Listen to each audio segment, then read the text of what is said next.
Let's play a challenge with everyone's favorite broken magic card, Displacer Kitten.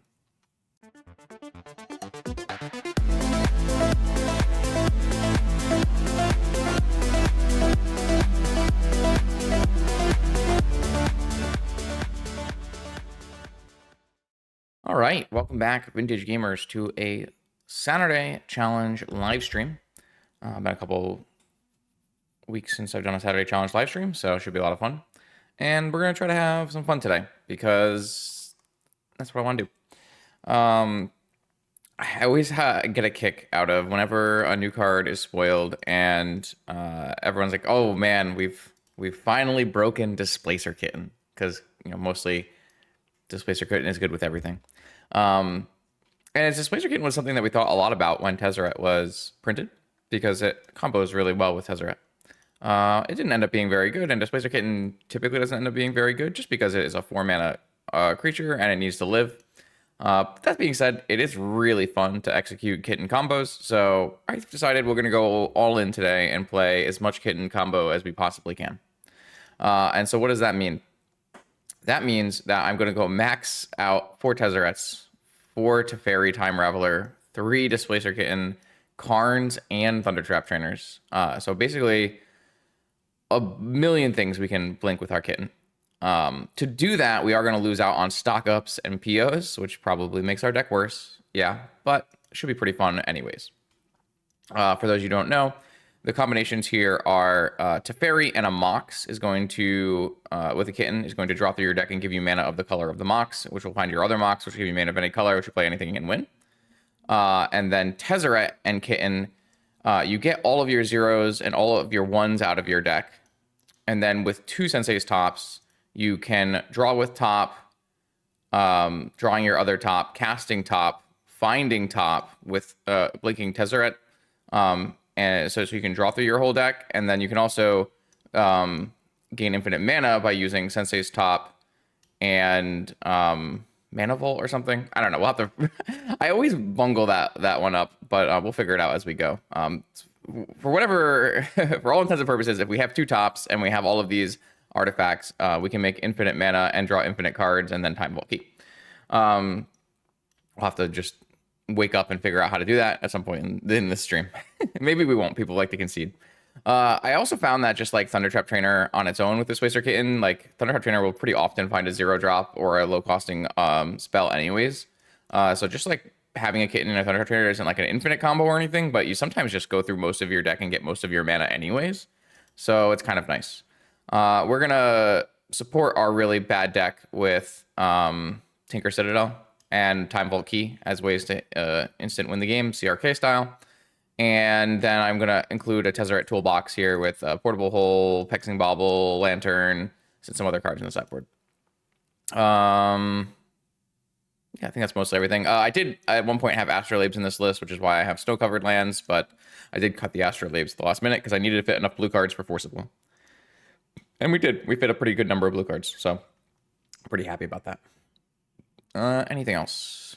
Nope. I expect this deck to be, worse than playing stock ups and POs, but it should be a lot of fun. So hopefully we have a great time with our Displacer Kitten brew in this Vintage Challenge. See you in round 1. I am happy to announce the dates for high stakes proxy friendly Vintage in 2026. The legendary NYSE returns to Long Island in New York on June 6th. This $500 entry fee tournament will pay out 8 pieces of unlimited power. The Oklahoma Land Run returns in 2026 on July 10th through 12th at the Reed Convention Center in Oklahoma City. Play Friday Team Trios, Saturday Legacy for a Mox Sapphire, and Sunday Vintage for a Mox Emerald. Event links can be found in the description below. I hope to see you there. Let's battle. All right, round 1 versus a controlling player.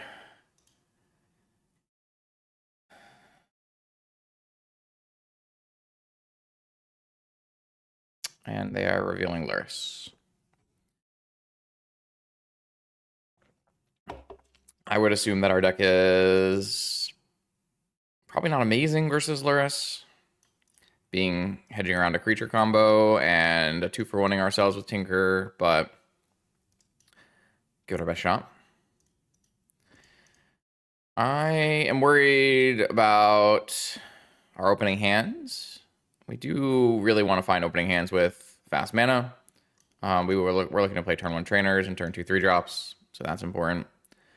I did even consider playing like Astrolabes and Ponders and stuff on 1, but it's really hard to just fit everything. I felt like having access to a blinkable target trainer is better than having access to a Ponder, but see what we can do. Yeah, one of the biggest problems with building any Tezzeret deck is actually just getting your blue count high enough for force. You are incentivized to play not only all of your fast mana, but you also want to play like Tezzeret tutor targets, which are never going to be blue. So where's the 4th kitten? Playing 4-drop creatures is not usually a good idea. You still want to try to have some kind of reasonable Magic the Gathering curve in your deck. I think even playing 4 of all the 3-drops is probably a lot, but I just kind of decided today I wanted to maximize it. Where's Chalice? Why would you want a Chalice? What about this deck makes you want a Chalice?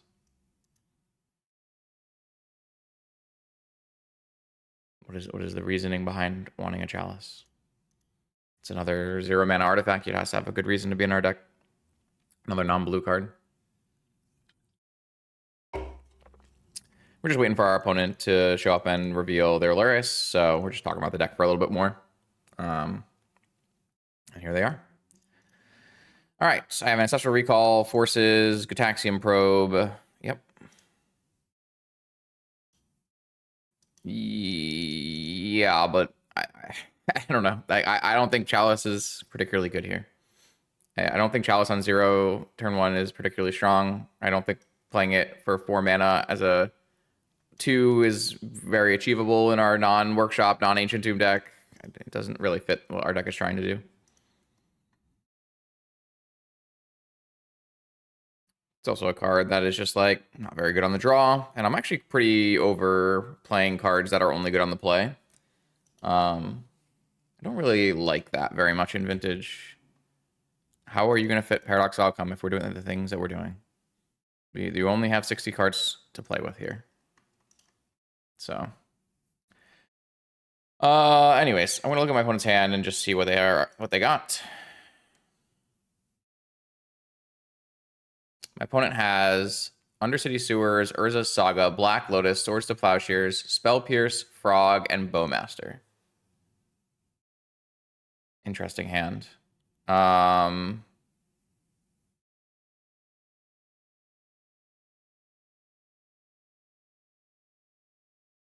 Interesting hand. Our stuff is resolving. I'm just trying to figure out when and how.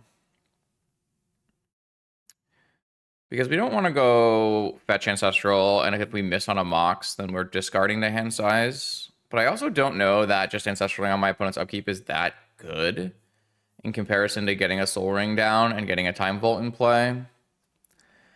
The thing is, like, getting a Soul Ring down is only really pushing us towards a Displacer Kitten, and we don't actually have anything to blink with a Displacer Kitten, and they do have a Swords eventually. I'm thinking about possibly just, like, forcing their Black Lotus. I'm going to go with fetch Basic Island and cast Ancestral Recall on their upkeep, but I think you have, like, some amount of reasoning to theoretically go for Soul Ring here. Well, they have no lands that play Spell Pierce right now. Of course, I drew a bunch of things I could play. But I also have Volt Key, so... Yeah, I kind of like the idea of just forcing this thing. And giving my opponent very few options to how to play out their game plan. It's a little aggressive, but it's the power of force. I think I'm going to pitch the Displacer Kitten and have the option of drawing another blue card for my next force. A little greedy, but... Sewers.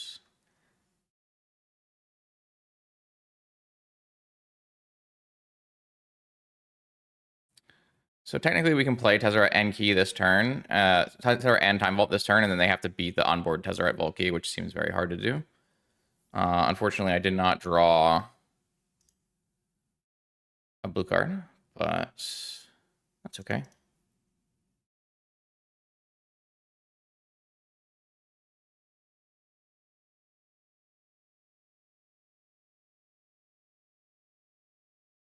I'm just going to untap and play my Time Vault, I think. Bobble doesn't actually help me, right? Because the only thing Bobble stops is my opponent having ripped a force off the top of their library. And then I still have to play through Spell Pierce on the next turn, right? And I guess I can, so maybe it's worth. But also this, I guess it doesn't die to Bowmaster, so that's fine. I don't get Wastelanded, so that's fine. Yeah, I think maybe Bobble is fine because we drew the land. If we hadn't drawn the land, then... No, then we still would be able to play through Spell Pierce. So I guess it's probably fine. And this is the only thing this is really good for is if my opponent ripped a force, right? But I think that's acceptable thing to play around at this point because we're so far ahead.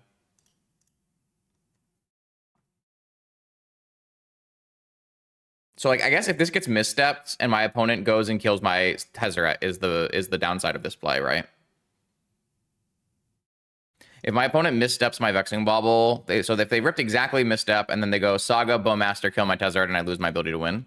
So that's your downside of playing this play. But the likelihood they hit one of their 7 forces over the likelihood they hit their one mental misstep is quite low. So, but I mostly want to say that because I want to show that there are reasons to do things like Magic is a lot of times a game about percentages, and that was a pretty wide percentages, but there was still a percentage on each side of you had 2 choices, right? You probably had more than 2 choices, but of the 2 best choices, each one had a chance of winning and a chance of losing, and you need to know what those are to make your choices, right? So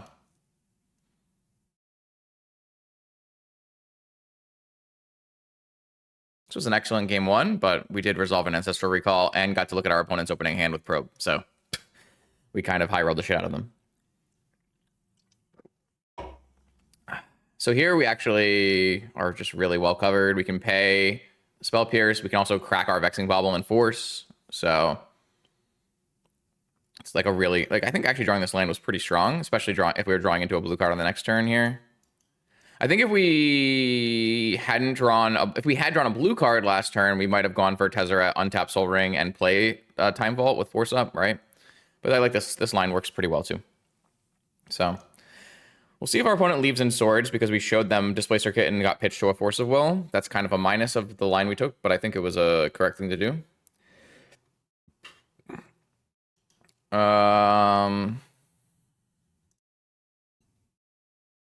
So one thing I wanted to do with my sideboarding in this matchup was I wanted to board into White Plume Adventures, but I couldn't fit it. So, and I also don't think we were getting rid of our 4-drops anyways, because I don't really want to play Force of Will. I don't really like 2-for-1ing myself to try to force things through. I like just playing an overwhelming number of answers and stopping Frog. It's just how I like to beat Frog decks. So what I have is 3 swords in a portable hole and 4 Force of Wills going out. I also want to take out Mystical Tutor just because it's card disadvantage. And because Defense Grid and Void Mirror are not the kind of cards I want. I know you really love those cards, but do I think they're going to keep swords in? Only if they don't have things to bring in. We showed them Displacer Kitten off of Pitch to Force. I said that. I don't think it's unreasonable to play Defense Grid. I think it's unreasonable to play Void Mirror. I think Void Mirror here is terrible. But I think it's not unreasonable to play Defense Grid, but I think answering Frog is a much better use of a card slot because my opponent's deck is entirely based around the fact that Frog hits. Like they have to either hit with Frog or have Ancestral. Like those are the 2 ways they draw cards, you know? So, anything else here? I don't think I'd play like so. Like White Plume gives you another avenue to play through the game, and it's a hard to answer threat, and it's very high value. Does that make sense? Like, I think you're just not understanding the concept of what I'm trying to do with that. So I don't really know if I like any of these other cards. I definitely don't like Negation, Consign, Trap, Portal, Lattice, Needle could be on Wasteland, but we have a bunch of basics. So I don't really care. So I'll probably just keep one of the forces as a hedge.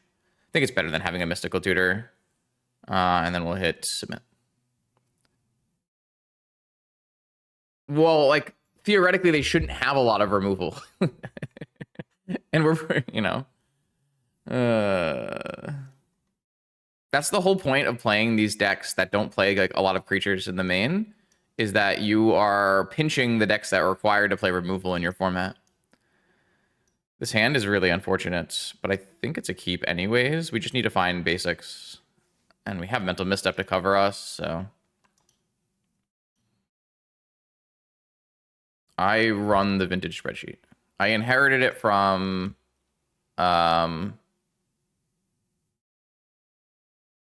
Matt.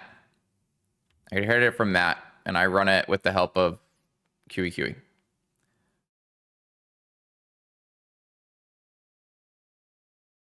Another Sink into Stupor. Okay. Oh, taking 3.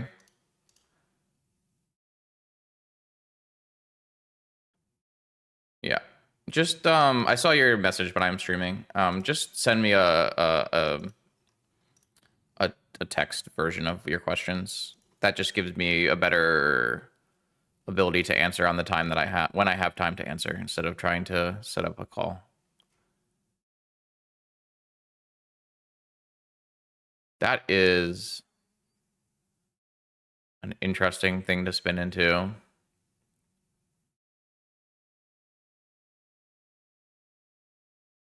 I don't know if I ordered this right. Because if my Desert doesn't resolve, then I don't really want to draw Kitten. But I also don't want to draw 2 Tezzerets if my Tezzeret does resolve. Hmm.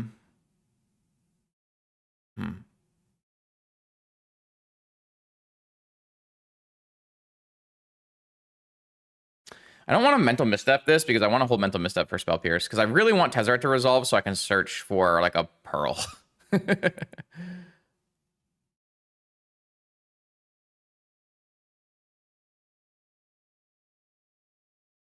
Hey, I mean, I think regardless of how it turns out, being able to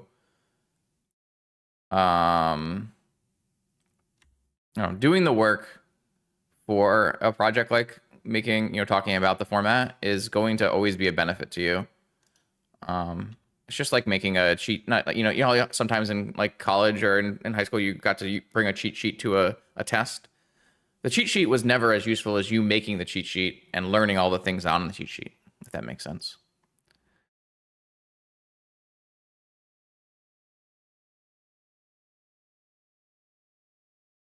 So I think what I'm going to do here is I'm going to take 3 damage and play the Springs. And then I'm going to play a Tezzeret. And hopefully I don't get forced on my Tezzeret because they didn't know about it, maybe. And then we can get a Pearl, and then we can Swords this or Portable Hole it. Fuck. That's a pretty bad outcome. Okay. I mean, this is just our mana base not hitting fetches and hitting sinks instead. I could have played more fetches or more basics or something instead of sinks, but I felt like having access to the increase my blue count for force was important, though not as important when we were boarding out most of our forces. I mean, this is a great hand against Frog, but we just don't have a white source. Because I know 2 of my top 3 cards, and I want to spin at end step to pick the best path forward based on what my opponent does. If I spin and I know 2 of my 3 cards and my bottom card isn't force, then I've already used my spin. And what if my opponent plays a Null Rod and then locks out my ability to play and I don't have the card I want on top? Because when you spin matters, because the information about what you have to do and how to play the game is different. I think my opponent's going to hard cast a negation on our Tezzeret and beat us here, but I don't really think we have a lot of choices anymore. Also, I only have 1 force in my deck. I boarded 3 forces out, so I have only 1 of 3 cards to look at, and it only has 1 chance of being a force. Like, it's not very convincing play.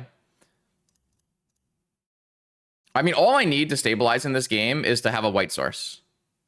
That's all I need, because I will be able to get there.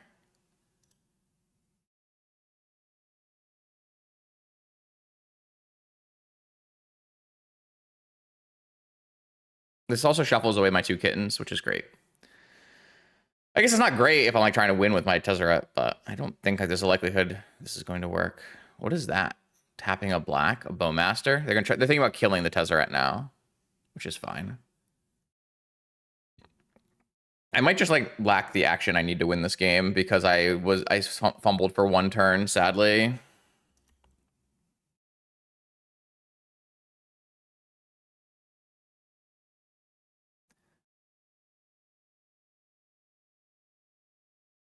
So what if I get a Black Lotus and I portable hole the Bowmaster and swords the Tezzeret, or even better, I portable hole the Bowmaster and I bounce the Tezzeret with Teferi.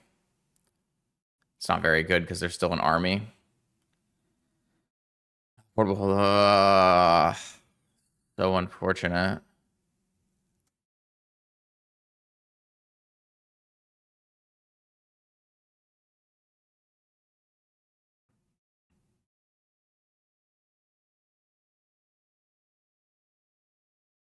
I think it's just Pearl.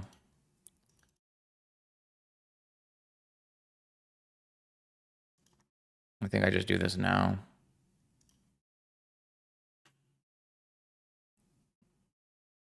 I think swordsing it now is better than using portable hole right now. Is there anything I could spin that I would want to draw and play? On a white source, maybe?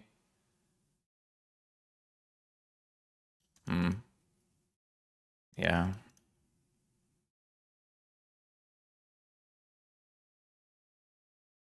I don't think these are the cards I was hoping to hit in this game.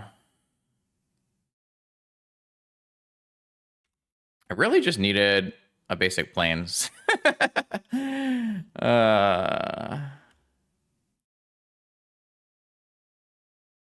I've not been happy with the cards we've been spinning into.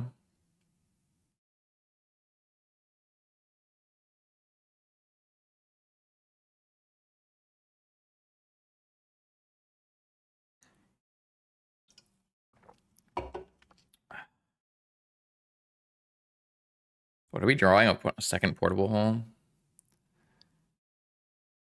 Unfortunately, Teferi is like a kind of an awkward card against Bowmaster. It's not a bad card against Bowmaster, but it's not a good card against Bowmaster either. That's pretty unfortunate. It's going to really hamper my ability to Teferi. I'm also getting clocked pretty hard. I'm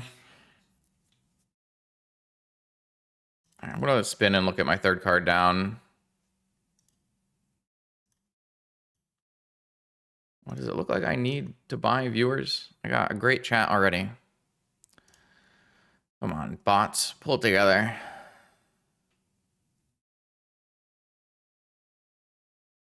These are just not the cards, man. These are just not the cards. Wow. I don't even know what to do with this.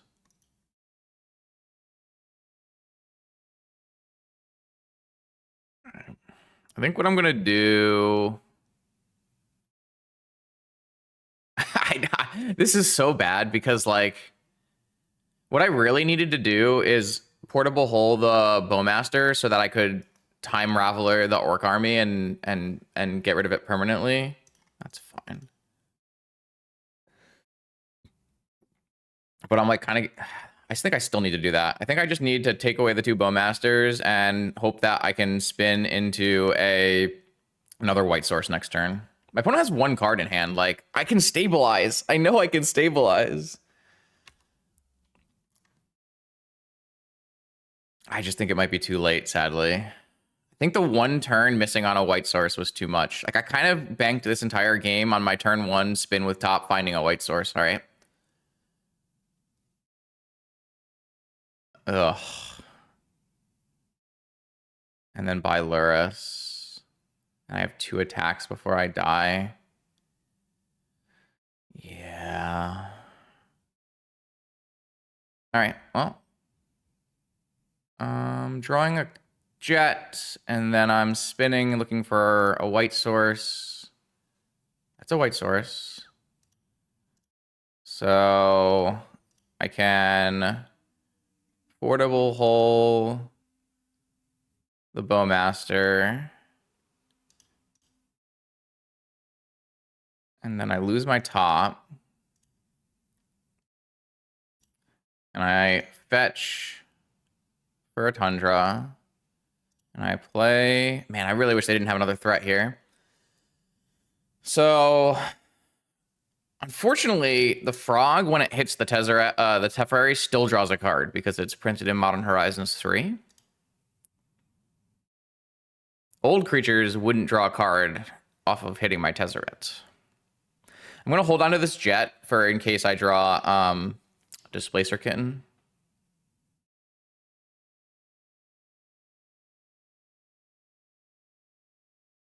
Just going to have to bounce this Frog.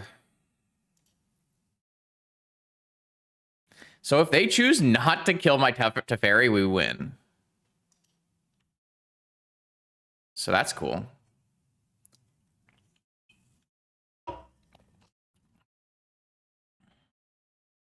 Hopefully they attack me and play Lurrus Frog and we win.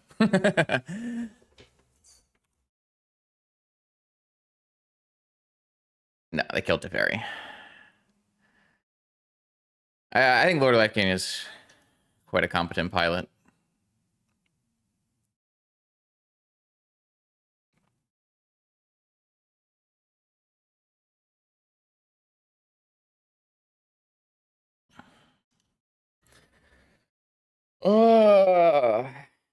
Takes a lot of work to be good at fair decks in Vintage, in my opinion. And Lord of Life King is someone who puts in a lot of work playing fair decks. It's quite impressive in my estimation.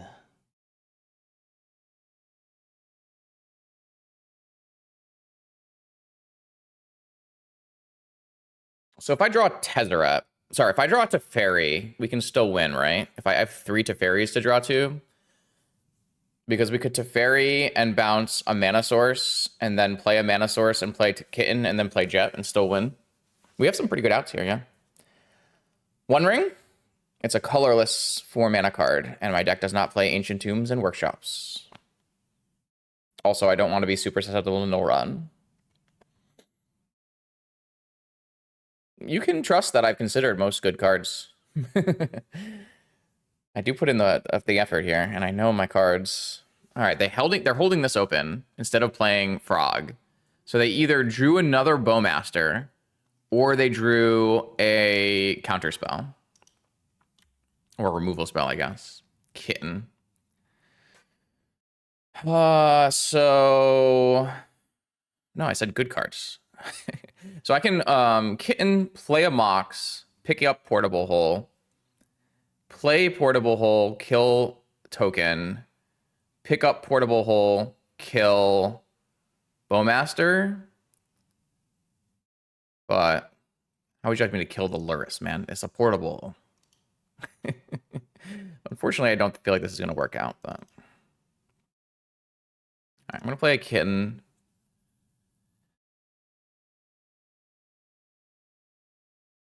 And I'm going to play a Sapphire.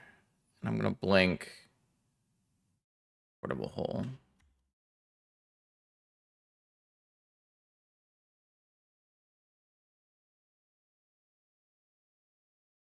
Wait, what if I blink the other Portable Hole? Trying to figure out how this works out for me. So this comes into play. It shoots me for 1, and then I get rid of the token. I play a new Jet. I blink the Portable Hole. Oh, I don't need to... I forgot this is blinking, not casting. So I take 1 in this instant. Wait, active player, non-active player. Wait, this doesn't work the way I want it to, does it? Because they're still going to end up with a token at the end of all this. Because of active player, non-active player, right? No, active player, non-active player. Okay, perfect. Okay, so this thing shoots me. It grows the Bowmaster. I kill the token, and then I... Okay, perfect. This worked exactly how I thought it was. Okay. Just thought I second-guessed myself here. This doesn't exactly solve all the problems, but it doesn't do nothing, which is nice. The problem is if my opponent does have a Bowmaster in hand or a removal spell in hand, it doesn't matter. Because we know they have a Frog in hand, and they chose not to play the Frog. The good news is this: they can't really stop this with like Spell Pierce or something, so... The bad news is I probably still have to block Lurrus and lose my advantage.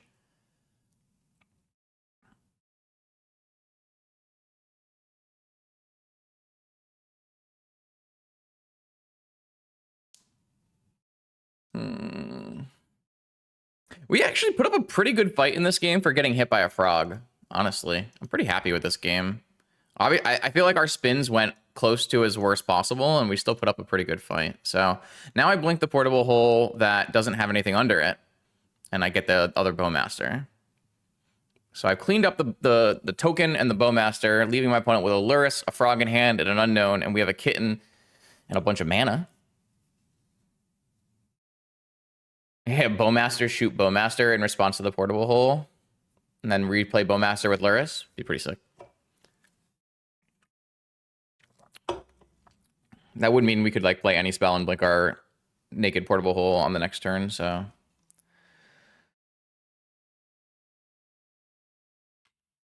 Thundertrap Trainer. Be pretty good. 6 mana, 2 spells. Start blinking with Kitten. Frog. Are they going to attack with Lurrus? So can I take this? I think my opponent had a Spell Pierce, is the card I think my opponent had.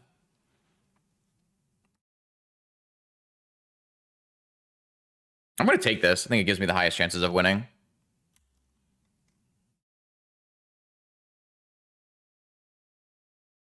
Well, they didn't have 3 mana last turn. Oh, you're right. It could have been Pitch Cast Negation. You're right. It could have been Pitch Cast Negation, so they held the Frog to Pitch Cast, and now they have Hard Cast. Actually, you're probably 100% correct. They probably have Negation, which is really bad for us. We need to draw Thundertrap Trainer. Might not be able to beat Frog anyways. Okay, we're just dead.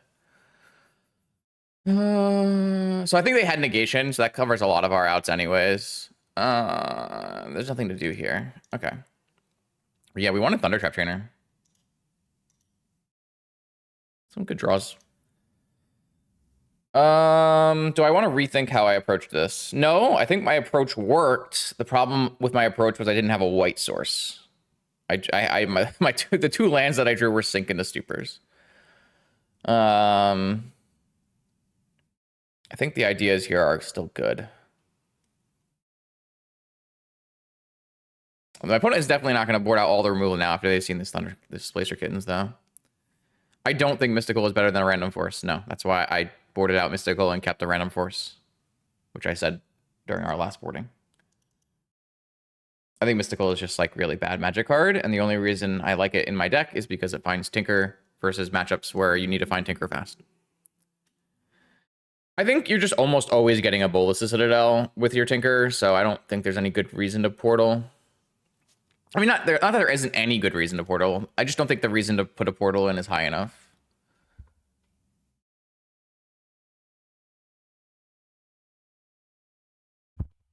Teferi on turn 2, Swords and Key. Seems reasonable.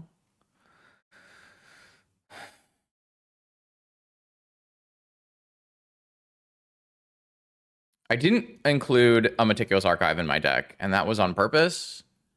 Though I don't know how I feel about that.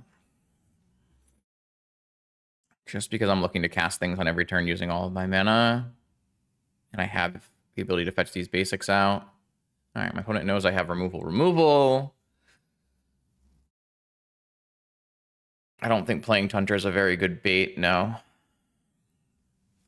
Like, if my opponent is wastelanding me behind 2 mana, they're going to lose the game, so... Turn 1 Stony Silence off of Jet. That's fine.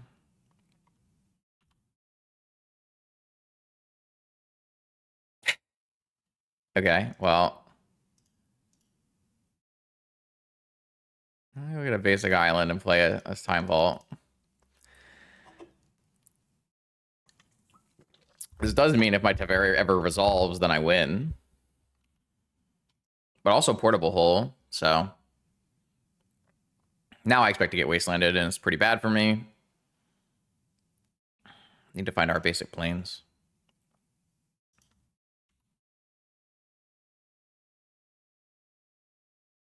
Need to play out my land to get to 3 mana, so if they have another wasteland, they have another wasteland, and it's unfortunate. This is nice, though. Covers our Swords to Plowshares pretty well. Covers Spell Pierce pretty well, so we have some good chances here. The problem is we only have so many more lands left in our deck. We only have 11 more lands left in our deck, so... If they play a second Stony Silence, then we're starting to become in trouble.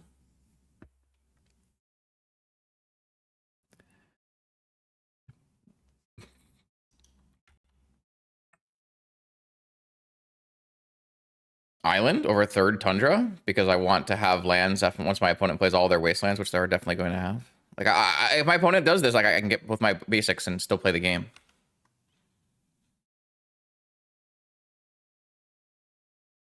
I'm hedging against multiple wastelands. My opponents always have 5 wastelands. I don't know what you want from me. All right, second Stony Silence. That makes things a lot harder. I think I should expect to play a long game based on the cards that have been played in this game. So I should hedge my lands to help facilitate a long game.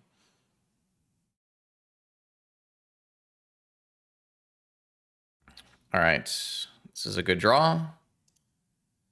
And I'm going to play a Teferi, but I'm not going to bounce anything. I'm just going to plus and build out my Teferi. It's quite good against their threats. And this mental misstep that they don't know about, because I drew it after Gitaxian Probe, covers me from Spell Pierce. It's actually really insane mental misstep.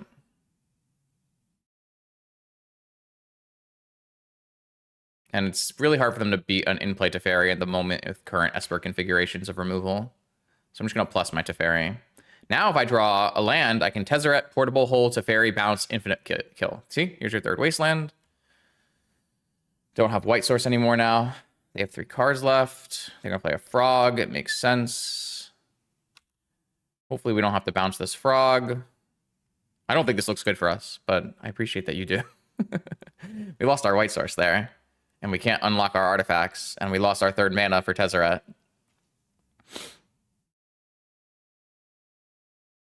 Shut the bounce Frog. And now we don't have double bounces. It's keyed up. I think this is a losing spot for us, actually. Drawing the second wasteland was basically the worst possible thing that could have happened to us. Yeah, I think we lost this game, sadly. I mean, it's just so hard to win when an opponent plays wasteland, you know? It's just so hard to win if opponent plays a wasteland. I just didn't draw enough fetches, so I couldn't fetch enough basics, and so I lost a wasteland.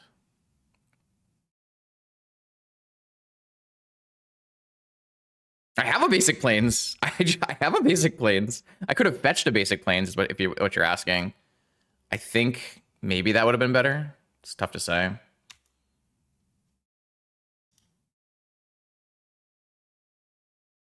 I'm just gonna lose to wastelands, sadly. I just have no counterplay. I drew a lot of lands, but...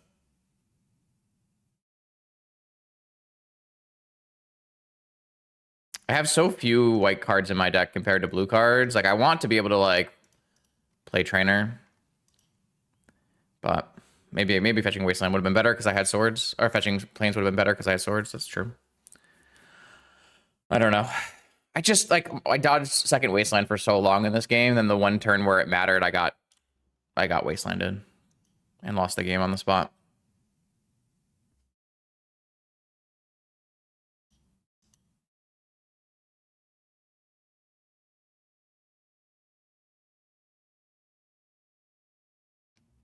Dig through time through a soul guide.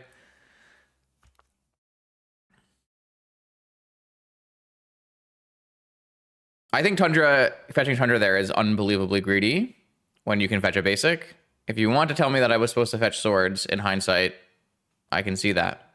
But I think fetching Tundra there is just opening yourself up to lose games that you don't have any reason to lose. I know you play greedy chess. Like you, almost all of your lines always involve the most risk inherent lines possible. You very frequently ignore lines that give yourself some kind of safety net and go for the most risky line possible.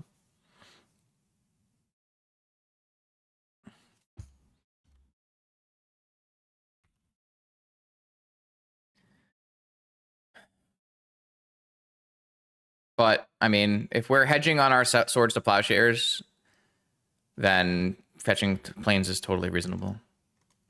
This game is entirely just another Wasteland game. Just another game just soloed by Wasteland. I try really hard to make my decks better against Wasteland, right? Like I put 3 basics in my deck. It just doesn't matter. You will just lose your games to Wasteland anyways. But I mean, I fetched the wrong land, so I guess I deserve to lose.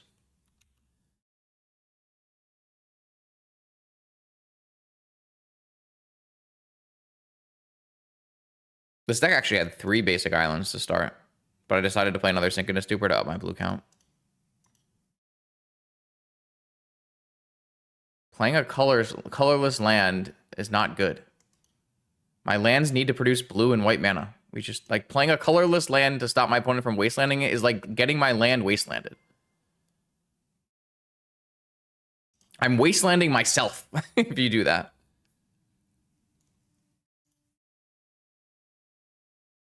I have 4 strands. I can only play 4 strands.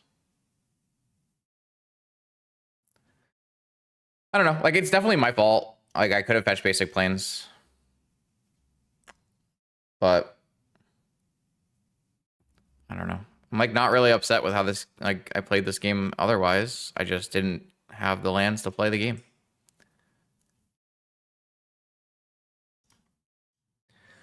All right, here we go. Round 2. I do think, like I said, like I do think I lost that game because I fetched the wrong land on turn 1, which I don't know. It's just a thing you have to play through.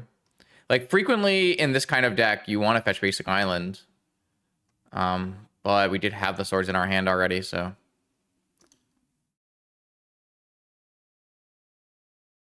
Oh, I think the lands deck is like really bad. I know everyone really enjoyed it, and I got very lucky and won a bunch of matches, but I think that deck is like pretty likely to go 0-5 in any given league. Just because I like got a couple wins with the deck, does not mean we should all play it.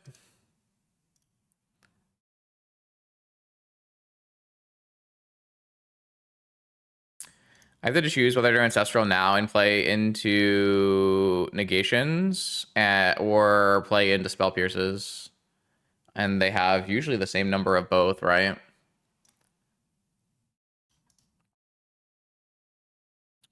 I'm looking at 3 Negations, 3 Spell Pierces, and I can't wait because then there'd be Bowmaster.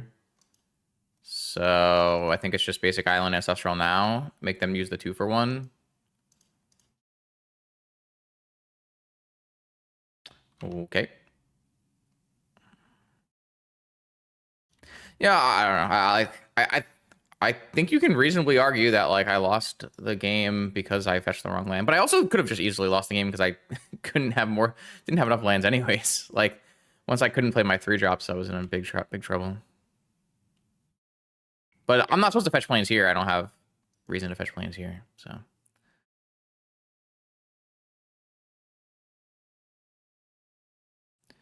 I think even if you had a negation in hand, Ramsey, you would still jam Bobble on turn 1 against no Lurrus. Like, I think it's just that good. So, I don't think it means they have no negations, no.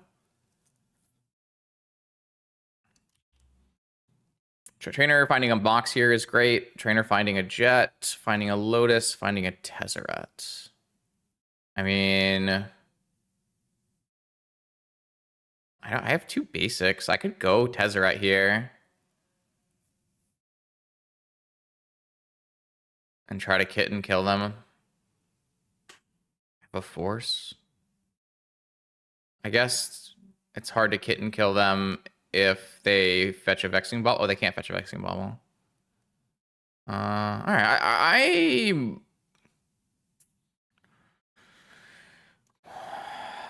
really want to take Jet. I really want to take Jet, chat.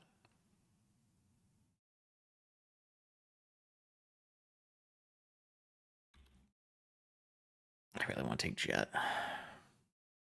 Lotus Citadel isn't an option? I don't think so.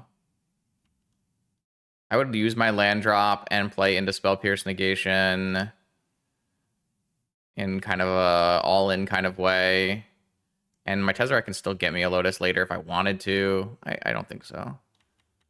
Though this Wasteland is problematic.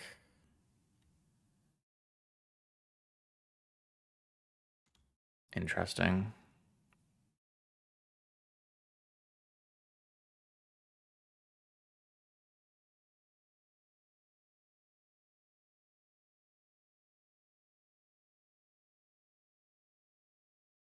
Can I get away with not searching on my Tez?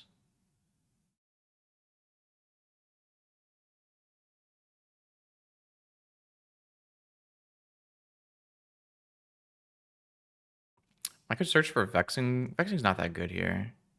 I need to protect my Tez somehow.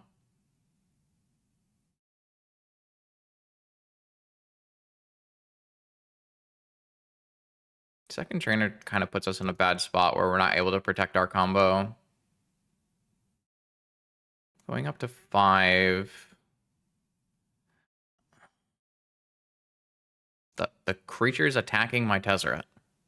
My opponent makes a construct, makes another construct, gets an artifact. I block, Tezzeret takes 2, and goes from 5 to 3, and I have to draw another artifact or I can't even minus my Tezzeret. Huh?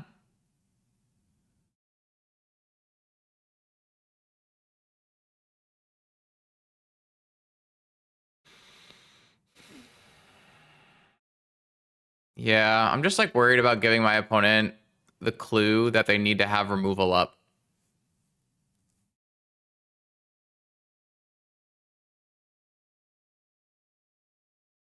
Playing a trainer is like really rough, chat, because I have to hit exactly blue card for it to be good. But it is good to have another trainer to block Tezzeret. Like that is a good play.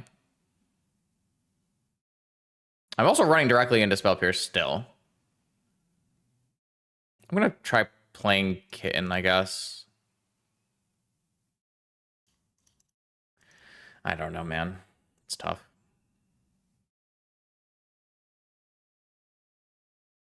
I could also like try blinking my Thunder Trap Trainer too. Don't have to get a Tezzeret going. I don't know. That turn is really hard. I think there's a lot of reasonable plays that all have pros and cons.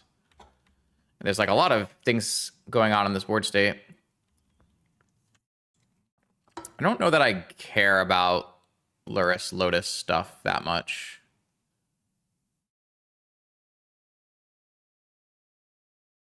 I'll probably force the Lurrus regardless, just because there's a Vexing Bauble in the yard. But if they like force back, play a Lurrus with a Vexing Bauble, I don't even know if that's that bad for me. Because we don't have to full combo here. And we also have the ability to get like ones, and we have a Tolarian Academy maybe. And they would be tapping their Wasteland. So like I don't know that that's a problem. It does mean they don't make the second construct, whereas if I played the Tezzeret out and it resolved, then they would make a second construct. So it's like really tough. That's a hard turn. I think there's a lot going on that turn. I don't know the right answer, to tell you the truth.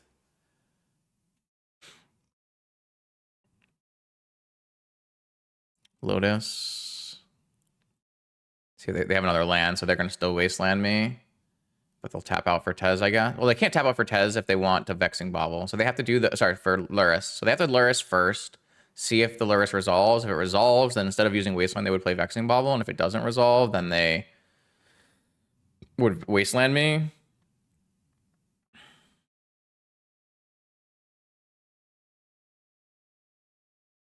Also, if I force, I blink my Thunder Trap Trainer. I don't know if we talked about this. Are they going to hold up in Fatal Push?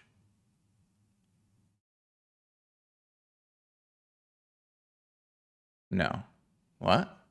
Yes. No. Yes. They're figuring it out. Yes. Okay, I will force this. And I will blink my Thunder Trap Trainer.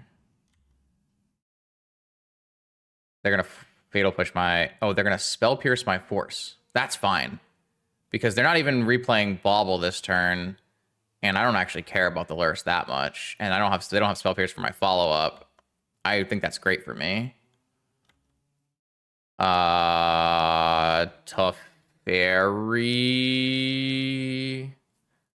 I have how much mana? 5 mana. 6 mana if I count Kitten bouncing Sapphire. So I can take Teferi and have 2 combos. They are replaying Lotus, so they can maybe have like a negation. So I guess Teferi, yeah, I can have Teferi and have 2 combos here. So that seems really strong. Replaying Lotus is like a lot better for us than replaying Bobble, I think. Unless they just go like Lotus Fatal Push my fucking Kitten, which is what it is.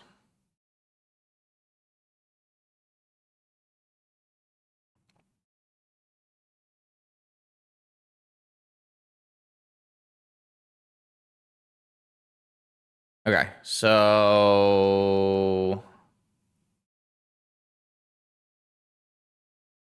Oh, they have Bowmaster, so Teferi combo doesn't even work.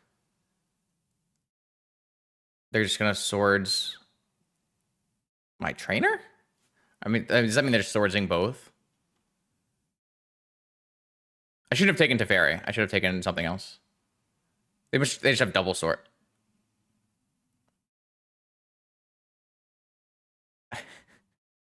Okay. They realized they swords the wrong one, but then they didn't realize that Teferi combo doesn't work because there's a Bowmaster and Teferi draws, and they can just ping down the Kitten. They know I have Teferi because I revealed it off of Thundertrap Trainer. But I don't need to Teferi combo to win because I can Tezzeret combo to win. Wait, no. Yeah, I can Tezzeret combo to win because I can then use Teferi to bounce once, and I can Tezzeret draw combo too. The fact that Bowmaster kind of beats doesn't exactly beat my combos. Like, this Tezzeret will still play all my things out from my deck, so... Well, if I play Teferi and I bounce the Bowmaster, I need to play another spell. Which I guess I can. I have a Tezzeret, but like it doesn't actually like change anything, right?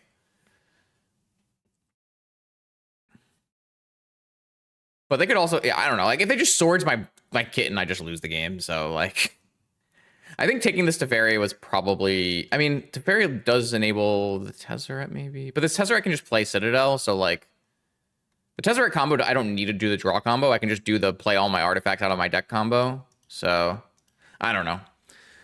All I know is, like, Displacer Kitten is a 4-mana card that gets answered by 1 mana removal, and now my opponent is going to definitely leave all their removal in, which is kind of rough, but... what did I take out? I took out Mystical for forces and swords. I still think that's the correct way to go about this.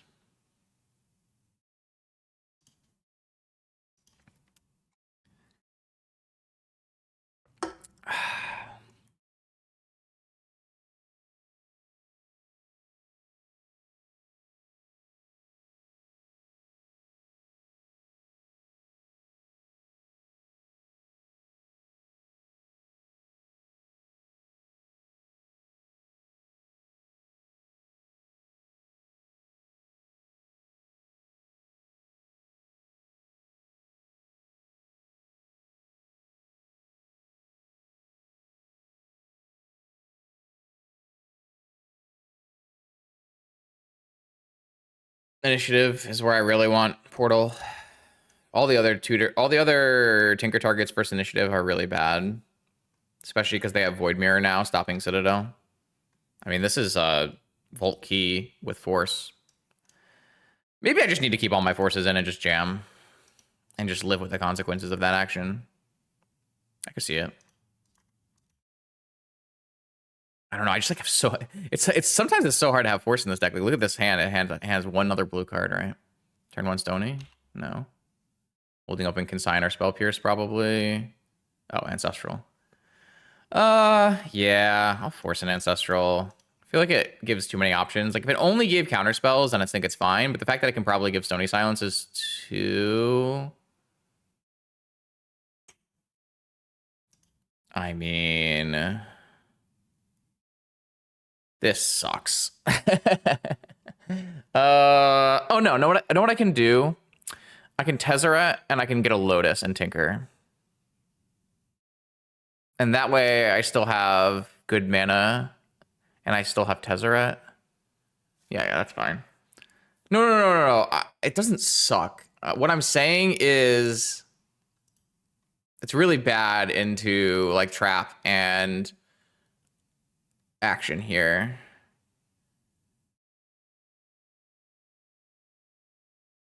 No. So here, am I fetching basic island chat or am I fetching basic plains if I get Stony silenced? I'm gonna fetch basic island. I think I'm gonna play the Tezzeret out and I'm gonna go for Lotus Tinker. Basic plains? Someone just said basic plains? Good God. No.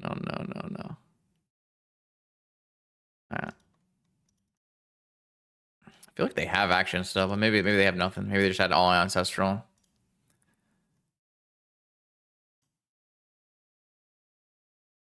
All right. Just resolvers. Oh my God, there's a Sensei's top on top. All right, well, we won the game. All right, my bad. Maybe I should just like never play removal and I should just keep CRK hands and win the game every time. My bad. Okay, sure. Just I'll keep all the forces in my deck. Whatever, man. Kitten here is just for fun. The real joy is the Volt keys and the Tinkers we we kept along the way.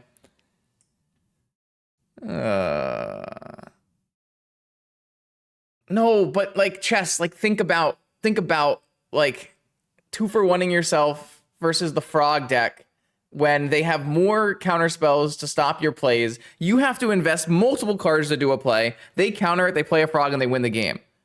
I think that's just a silly way to go about the game. Like, we can still present the same amount of power while stopping their entire draw engine with frog.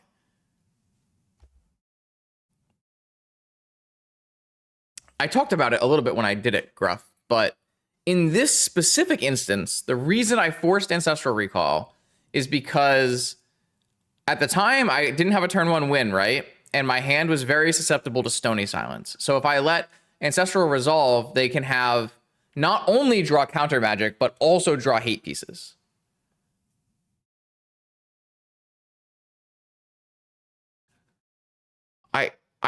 I told you, Chess, we are for funning. We are not playing stock ups and POs and oh my God, and One Rings. We're playing Displacer Kitten. You can't just play all of the cards in Magic in your 60 card deck. So that, that's why, Gruff. I think in general, like, I don't think you have to counter this Ancestral, but like, with the idea that I might be passing back to my opponent who can have, land, Stony Silence, Spell Pierce, whatever. I think it's bad. Okay, welcome to round 3 with a messed up hand. An absolutely messed up hand. It's quite strong. We're probably playing, no reveal from the opponent. So maybe he's back to Oath. Maybe he's on a Eldrazi. He's on Thoughtseize. So I think I would actually let this Thoughtseize resolve if my Displacer Kitten was a paradoxical outcome. If we were playing a better deck, I would have Kitten and I would have Tinker. Sorry, I have PO and I'd have Tinker here, and I'd have 2 game-winning threats on turn 1. But instead, I have a Displacer Kitten that's quite bad. So I think I am just going to force this Thoughtseize and try to Tinker my opponent.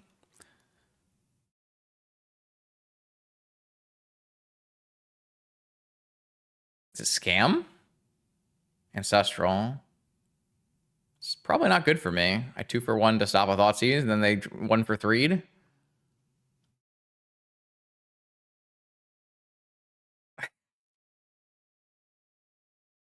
Pretty bad at this game, huh?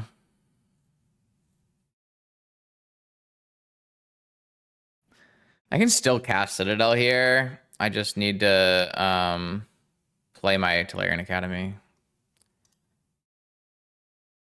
I probably shouldn't play into the Days on Crypt.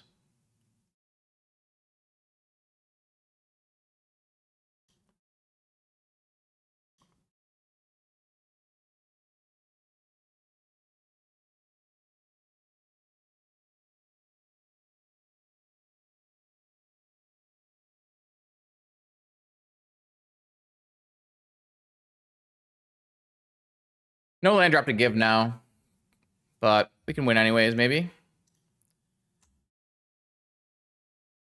Top would be our best hit off of trainer. Brainstorm's pretty good, though. Teferi on the top, that's quite good.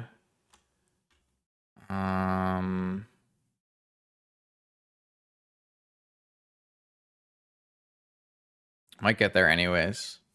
Which is pretty impressive. That's how good our hand was. I'm going to bounce a mana crypt back to my... I'm going to bounce a blue mana to my hand to cycle through this strand. It'll also give me more cards to brainstorm if I want.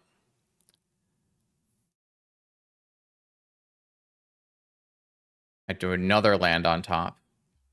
So now I have to brainstorm.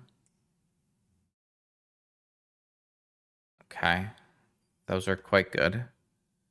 So I have 14 life to give. I'm just going to cast... I'm just going to cast both of them. New Teferi. New Karn.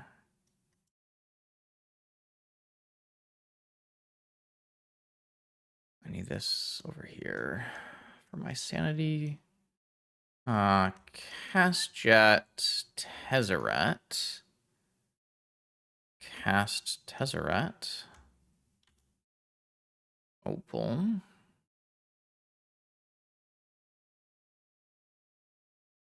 Pearl? Holy hell.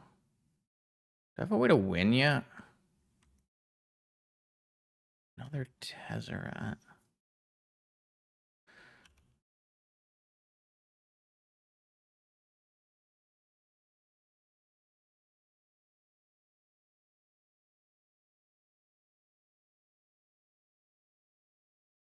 I have a lattice here. I'm just trying to figure out if there's a way for me to lattice without dying. I can. So I can untap Mana Crypt and then play Sapphire, make 6, and then bounce with my Tezzeret, so I don't even take any damage.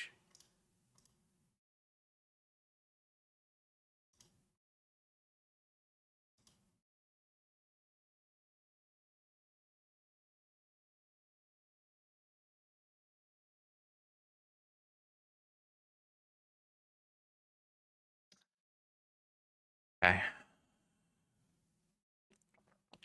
And for everyone who was around during our we had a very nice discussion, actually. It won't show up in the video, which is kind of unfortunate, but we talked a lot with Chess and chat about how to phrase questions and how to engage with deck ideas. And one of the things we talked about was Tinker Citadel. And this is this in combination with our last game that we won is just a great example of what adding Tinker Citadel does to your deck in terms of power. It really lets you get away with playing suboptimal cards. The combination of... So our for fun card here was Displacer Kitten. And because Displacer Kitten was a blue card, I could pitch it to Force. And because our deck played Tinker, I could play a turn 1 Citadel and win.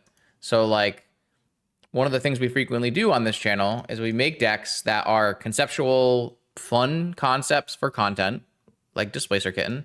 This deck is not going to be a better deck than playing stock ups and POs, but it doesn't have to be because the floor is raised so high by playing Tinker, Citadel, Time Vault, Key, and Force of Will in your deck that you can get away with some of stuff like this. So... sometimes that makes the games less interesting and we don't do the content thing as much, but you find in general that people want to see winning a bit more than just only losing and only doing the content idea, right? So I take, I can take an idea that is inherently less powerful than playing something like stock ups and POs and still be able to execute it and win on a challenge level. So that's a nice game one. What are we playing against? We don't know. All we saw was Thoughtseize and off-color Moxen. I have 50 seconds to think of what that means. I think that means negations and traps. And I think that means mystical, portable hole, and I don't know about this lantern. Lantern might be good if they're like reanimating things.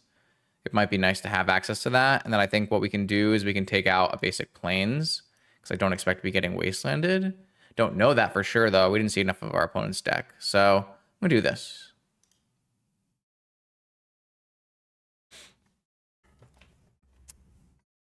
I mean, they either have Tinker Citadel or they have a reanimate target, would be my assumption. That's why I think it's like a little...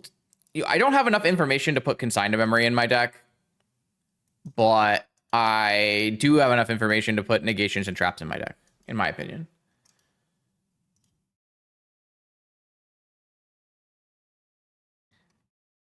You don't need to wait for a reprint because Magic Online is very affordable as it is, and paper vintage is full proxy sometimes, like tomorrow at ELDs. Full proxy vintage. Anyone can play.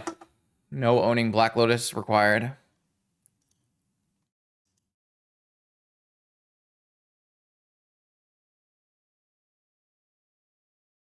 Yes, not Eternal Weekend. That is one tournament of the year for most people. You have 355 other days you can play Vintage. Null Rod. So I wonder if this is like Welder maybe, but we saw C twice. I mean, I have to force this. My hand is too weak to Null Rod. I took out the portable hole, which is unfortunate. They could be Null Rod Oath. Yeah, that's a very much a thing they could be. We boarded not the best for Null Rod Oath. I didn't board in my cage, which I actually included in my sideboard. I took out my portable holes. So, probably in a bad spot here. I definitely misboarded. Well, I have Porta Fairies still that technically answer Null Rod, but getting to 3 mana could be challenging. Sure, Thoughtseize. You got there's no good targets here.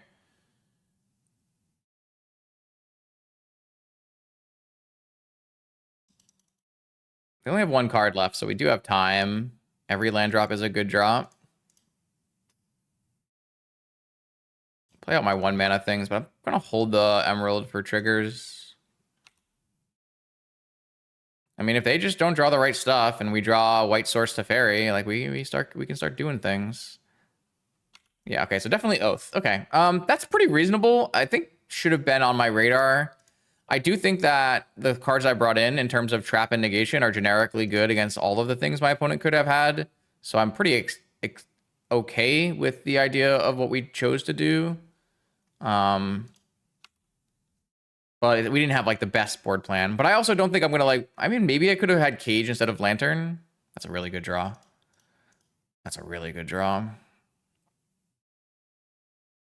Can't play my Trainer, but I did find my Teferi. Can't play Trainer because they played the Oath out. Yeah, I mean, that was not the only hint, right? They had off-color Moxen, so it kind of ruled out like Doomsday, which could play main deck Thoughtseize, but you could play like Storm. I think Storm, Scam, Oath. Lots of things. I just lost my ability to play Emeralds to this Vexing Bauble. But that's okay. So my opponent has locked me out a bit, but we're not in a bad spot here. Definitely going to resolve a Teferi and just plus. Let's see. I will say that unlocking my opponent's Null Rod is still pretty powerful for them. Yeah, but you have to also include like opponent's range. An opponent is an Eldrazi player, an opponent is an Oath player, opponent is a Welder player, so. A new Teferi. Let's pay the full cost here for Probe so we can get around Vexing Bauble and see what opponents got their one card. Just a Mox. I don't really want to bounce Null Rod unless I'm going to win the game.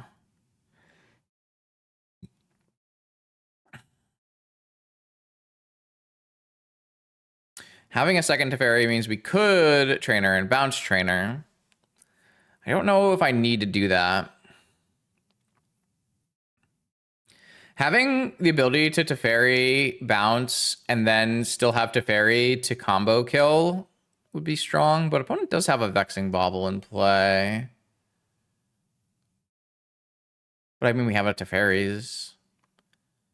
I just like don't know that trainer bounce is necessary, but I don't mind it. I think with the second Teferi, it's I kind of want to I want to up one more time before I trainer bounce if that's acceptable, because what that does is it means I have two bounces in the pool here. So if I fade a turn, I can still on the next turn, you know, bounce something after. The only reason the only thing I'm super scared of is my opponent going a Forbidden Orchard, in which case I'll have to bounce Oath, and then we're probably in like a little bit of trouble, but we have a lot of time. Bouncing Null Rod to Offspring Trainer is like still pretty risky with an active Oath. Not super thrilled. I do want to hold the fetch in case I draw Brainstorm, which is in my deck.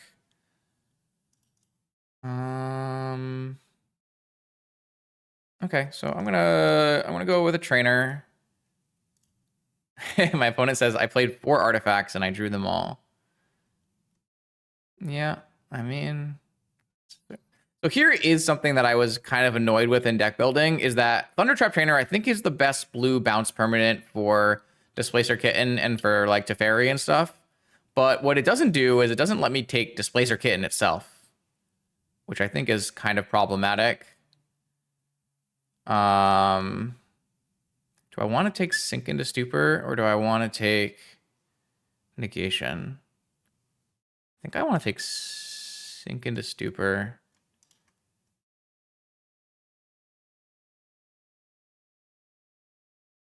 I really need to be a 1 or a 2 mana. Key. Okay, we're getting pretty close now. So now I have options of like end of turn, uncounterably sinking the Null Rod, and then going to my turn with a Teferi in play. And a Sensei's Top and everything, so.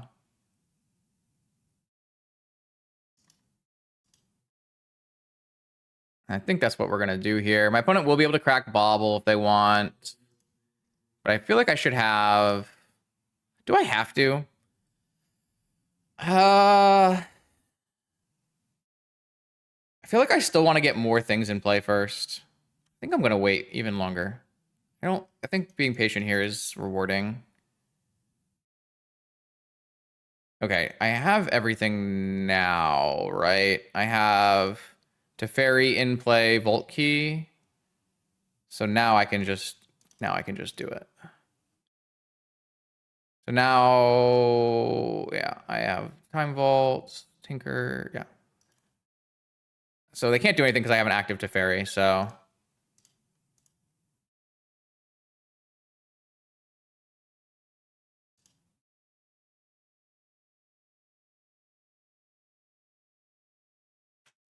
Teferi is like a really strong card in Vintage if you resolve it.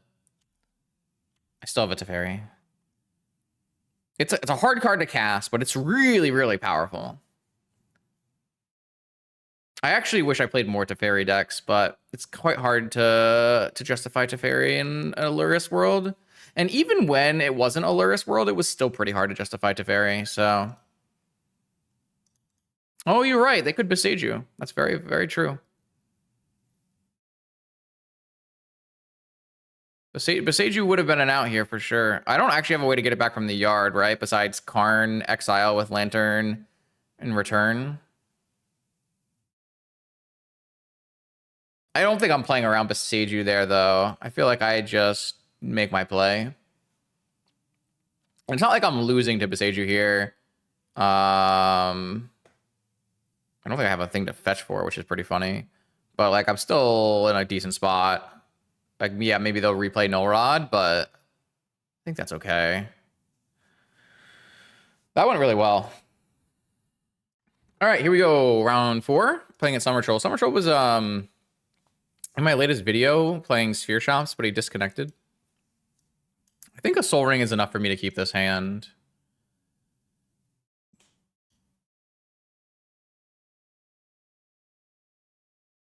I'm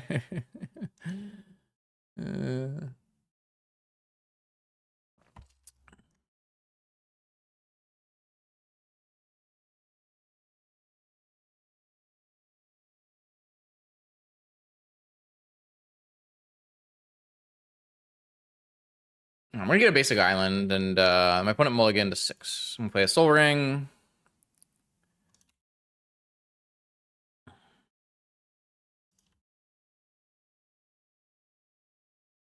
And we're gonna have to make a choice on how we want to sequence this, depending on what opponent chooses to do.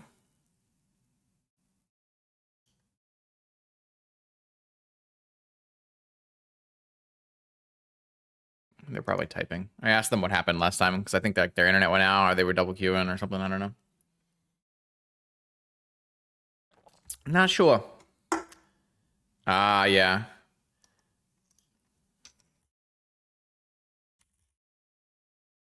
Had to go address something with his daughter, which is awesome. I think that's a good reason to disconnect. Some things matter a lot more than a match of Magic. All right. That's not good for me, though. That's quite the start. Turn 1, stock up. I'm pretty worried about this game, chap. My opponent did mulligan, but Mox stock up is quite a good way to come back from a mulligan. I do think if my opponent has no force and I resolve it to fairy, I should be in a pretty good spot to kitten win, but I don't have a kitten win right now. So Academy.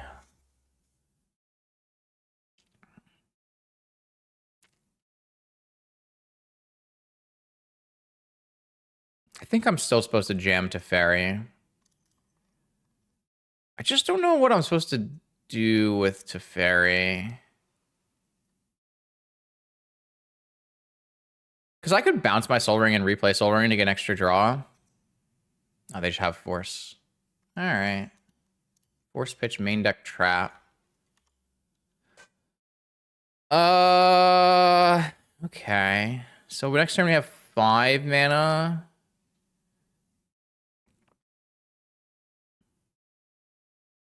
Oh, Besage You. So probably Oath then. Force. I mean, I'm still playing a creature out.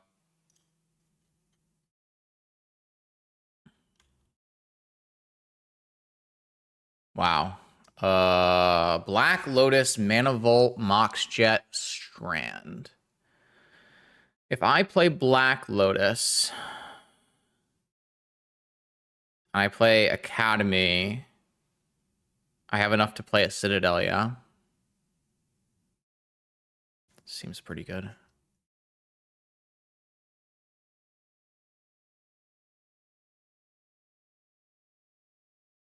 They just played their Besage You.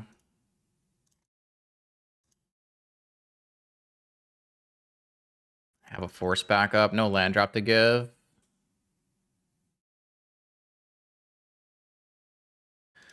Okay, Teferi off the top is great. Tezzeret off the top is great. I think we're... Oh, Kitten off the top. We win.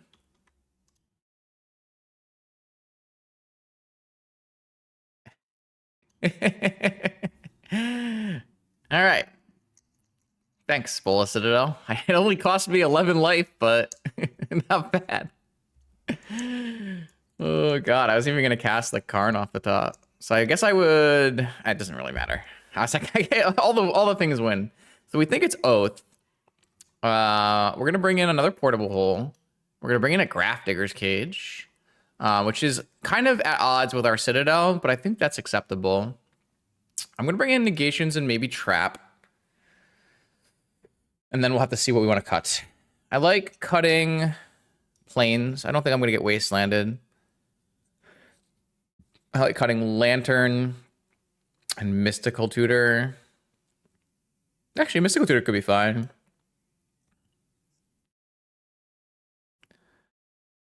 I don't think I want to cut Tinker Citadel even though I have Cage. Is that silly?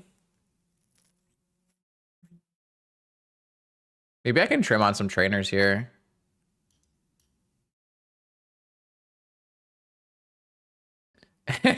Well, our deck is very powerful and very volatile. So I think I'm just gonna trim on trainers. I don't like have our trainers like as a requirement for flames or for POs. So I think like giving my opponent less free creatures in play is strong. I gotta check my blue count though. 3, 7, 10, 16, 23. It's not too bad. All right, let's give it another shot.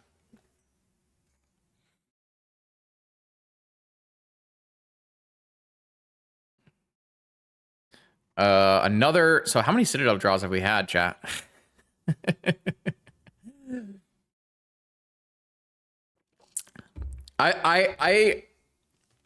I'm actually pretty happy because not because of this, but my YouTube commenters are all on board with the concept that I draw Citadel more than any other Magic player.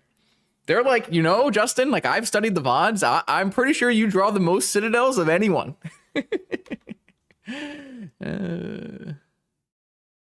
We just playing turn 1 Citadel? We sure as hell are.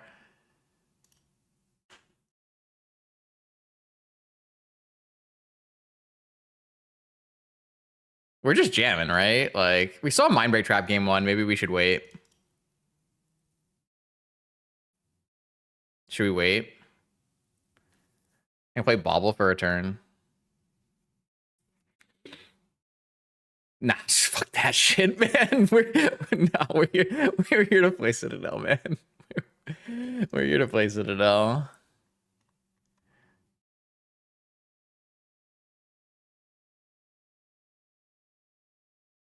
Sure.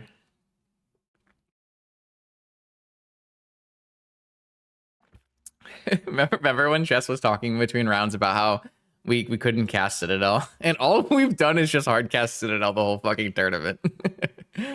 Negation, huh? Pitching Force of Will. All right, Force pitching Trap. Got a Trap over the top. Nah, double Force. All right, I mean I think that's fine. Pitching Oko. Still have a Saga. It could be the One Ring. 2 cards left in my opponent's hand. Oath? Thoughtseize my Bobble. Okay.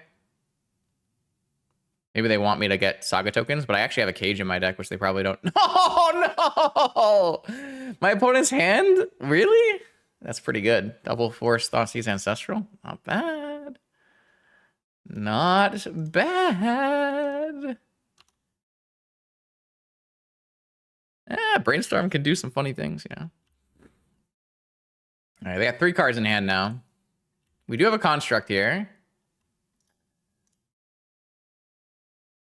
The good news is I actually have a Cage, which is very unlike me. I normally don't play Cages in my Citadel decks because of the dyssynergy. But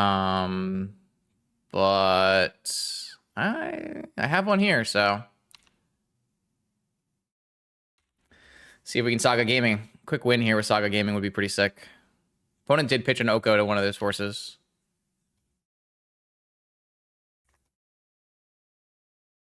Show and tell? Stock up, let's go! We'd be in an even better spot if we had a Vexing Bobble, right? We got a Vexing Bobble Thoughtseized.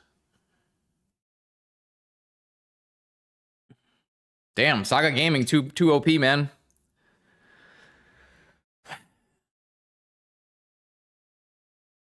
They could have like a land Beseiju here that buys some time. Land Abrupt Decay.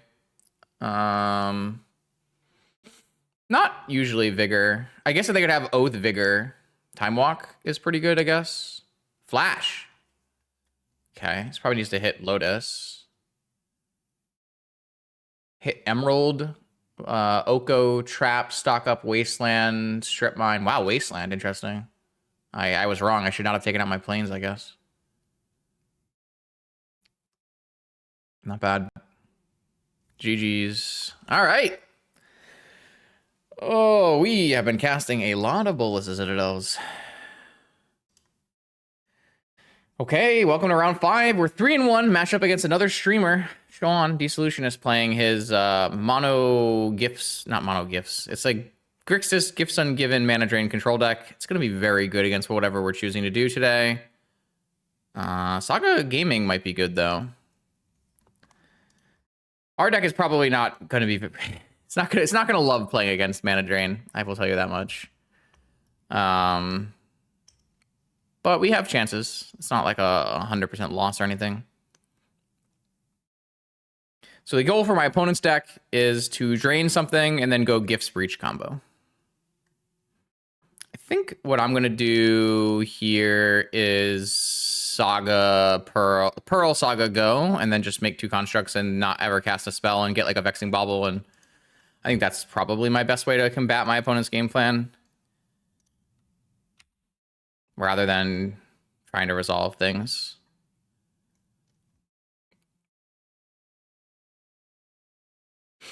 It's gonna put the onus on my opponent to do something powerful, which frankly I don't feel like that's what their deck does well. It's not the strength of their deck.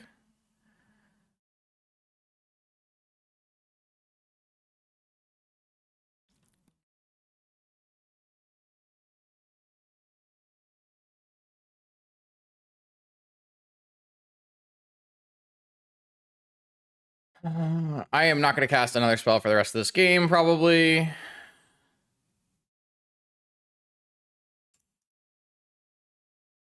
I probably am getting a Vexing Bauble because it's the most powerful. Actually, I could get a Soul Guide Lantern and keep my force up.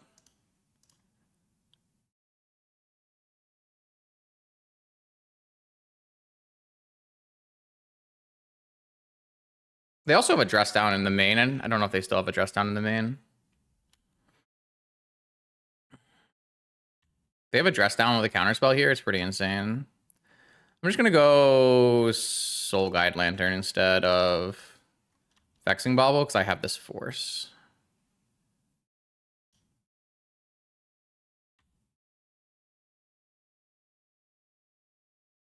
But my game plan is to not give my opponent a mana drain target and try to attack them twice more with constructs.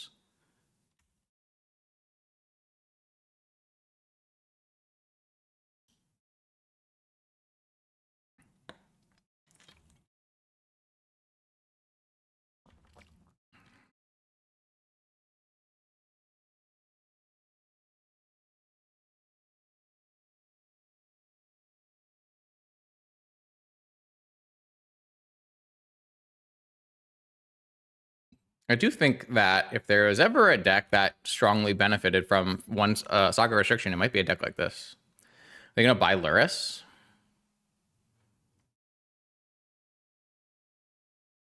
I don't know that I care that much about that.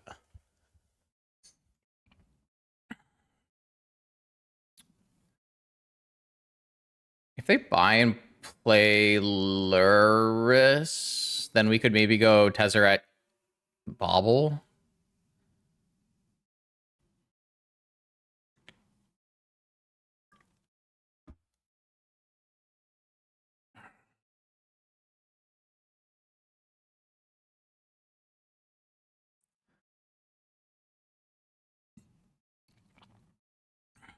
They only have 4 cards left in their hand.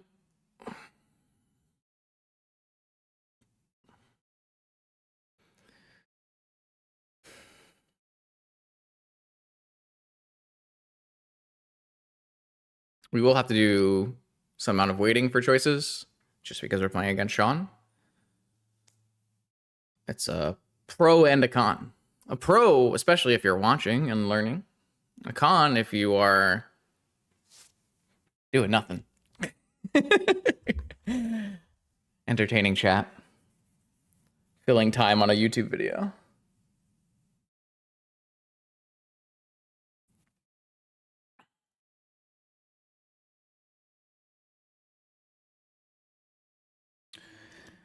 So, if my opponent plays Lurrus, we just don't care, right?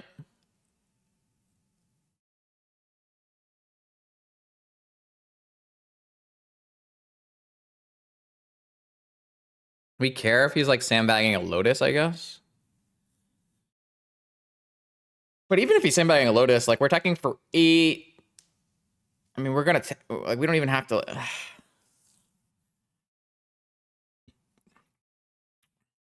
Did play a Mana Crypt, so if I can deal 12 damage on this turn, it's strong as well. So like if he does tap out of Mana Drain, I could go like Tezzeret, draw a Mox or something, and look for a lethal.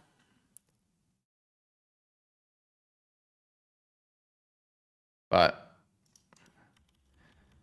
I'm just gonna put the power into the face and then see if my opponent can win. This is a Gifts Ungiven. He's got Drain back up.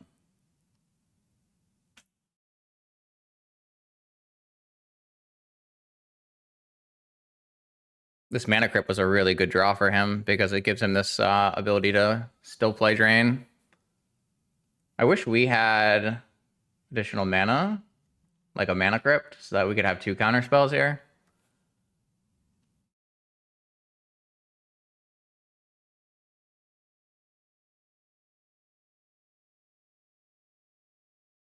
This Mana Crypt is so crazy, actually.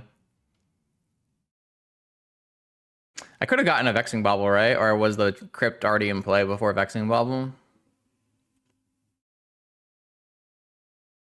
I wonder if I was supposed to get Vexing Bauble. Should go look at his last list. 1 Pyro, 2 Fluster, 1 Chain, no Drain. No Dress Down in the main, but we saw a Dress Down in the, at least in the board, right? Because we were watching him play a previous match and he had a Dress Down. Ancestral Demonic Gifts and Tylarian Academy. I mean, we just give him Gifts Academy, I guess.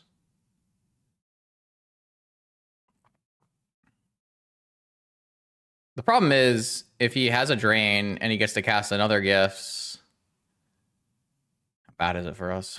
I don't know. I will choose cards that go into my opponent's graveyard. I will choose Ancestral Recall and I will choose Demonic Tutor.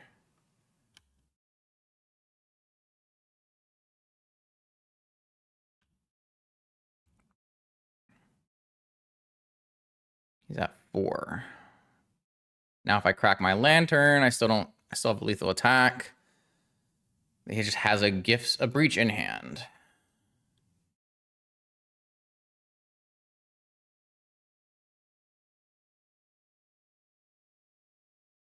So I clear the yard. He casts a new Gifts. 1, 2, 3. Oh man, 1, 2, 3, 4, and still has Drain up the whole time. So I think I'm just deterministically dead.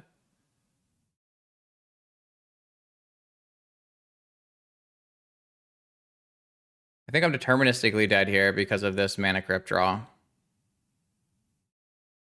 Wow. Maybe I should have had a Vexing Bubble, I guess. I don't know.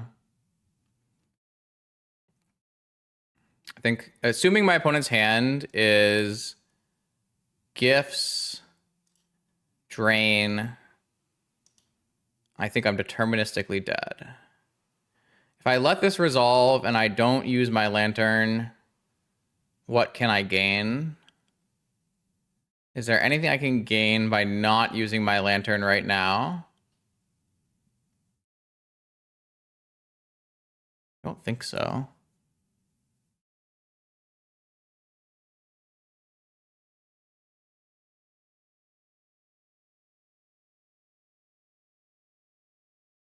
Because I'm just dead to Gifts resolving because it will always get Lurrus Breach, and then they'll have gifts, mana drain.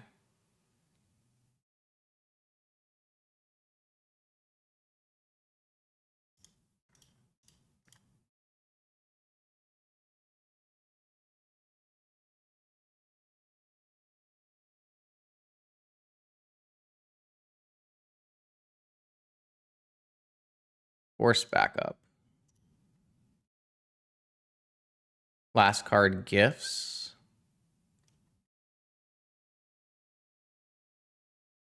So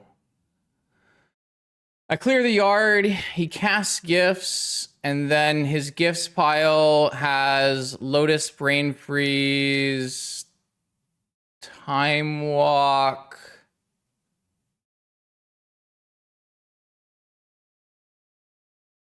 I think I just lose to any Lotus Brain Freeze. Time Walk. All right, whatever.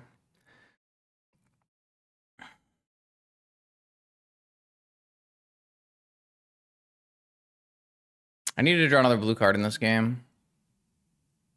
Just short. My opponent also needed to not have Breach already in hand. One of the two breaches in hand, so he didn't have to tutor for it at all. I guess he could have tutored for it there and had it not be ancestral or demonic and it'd be fine. I'm deterministically dead, right? 1, 2, 3 gifts, 2 cards. Because he can just get Moxen or something. I don't know. I don't have a blue card. I'm down a mana. I just needed to have my own mana crypt in this game. And that's the difference maker. Is my opponent had a mana crypt and I didn't have a mana crypt. Fetch and draw? What do you mean? Oh, fetch and draw for a blue card over an activation?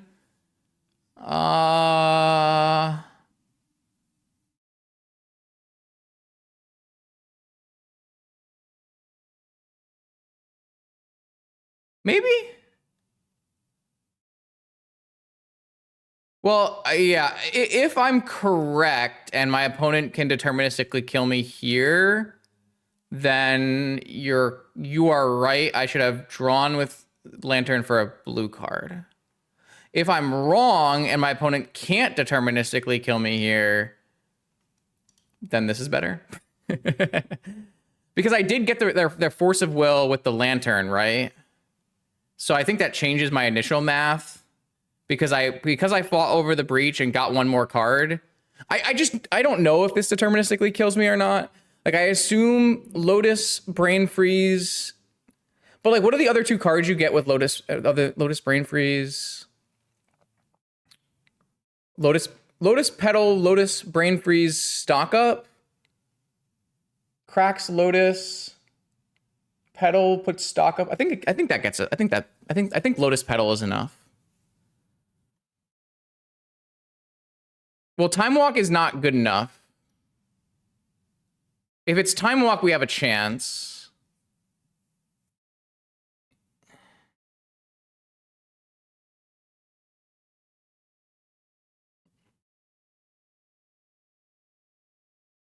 I was also anticipating that my opponent had Drain and not Force Pitch a card. So that did change things as well. That changed things a lot. I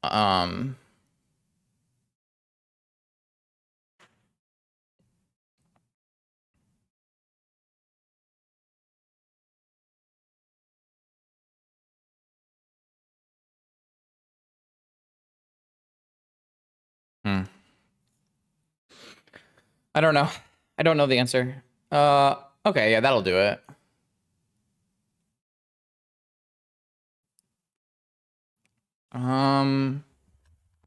Let's see. I have to put Brain Freeze in the yard no matter what.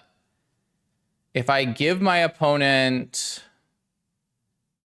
Oh, he found 2 cards that... If I give my opponent Chain, he just Chain, it just wins too. So if I give my opponent Lotus Probe...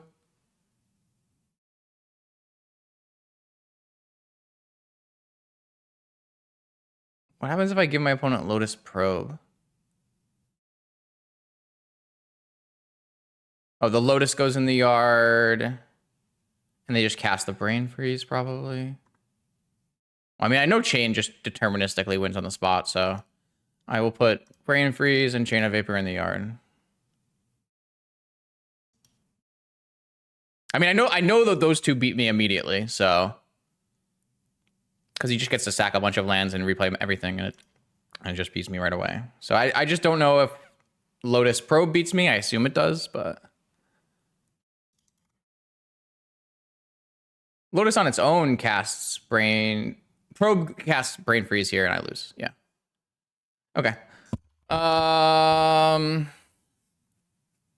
So yes, I should have cracked and drawn for a blue card. That would have given me a better chance of winning from here because my opponent was deterministic. So that was a mistake. And then I would have been 1, 2, 3, 4, 5, 6, 7, 8, 9, 10. So I would have had 22. I'd be about 50% to have a force backup. And so yeah, I mean, it would have increased my odds of winning by 50%. So it was a pretty big mistake. Wouldn't have won if I didn't crack. Fetch first. That's pretty crazy that my opponent won from that spot. And like the real big problem was that Mana Crypt draw. So I just don't know. I think the only choice I could have really, I think the choices I made in this game, like up to that point, were good. The only one I don't know is like if my Lantern was better than like having a Vexing Bauble. It just felt weird to get a Vexing Bauble when I had a force in my hand, you know? Didn't feel like it made a lot of sense.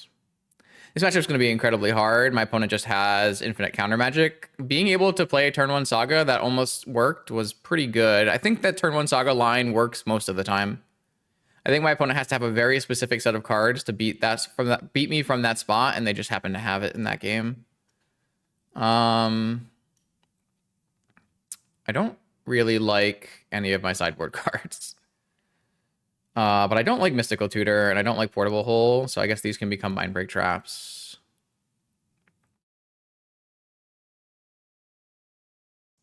Yeah.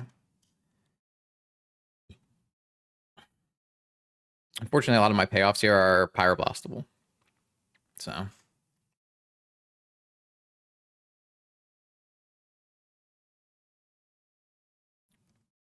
This hand's quite good. I do need to hit the mana, but see what opponent's working with. How many traps? Mana Drain, Force, Misstep, Flusterstorm, Mox, Gifts. Yeah, we're dead. All right. Okay.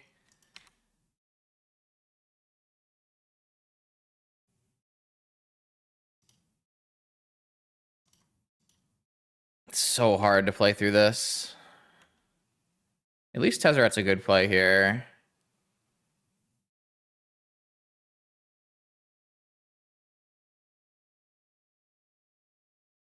Tezzeret draws a force, and then maybe we have Tinker on the follow-up turn, but they're going to have Drain. But they won't have Drain Fluster. So...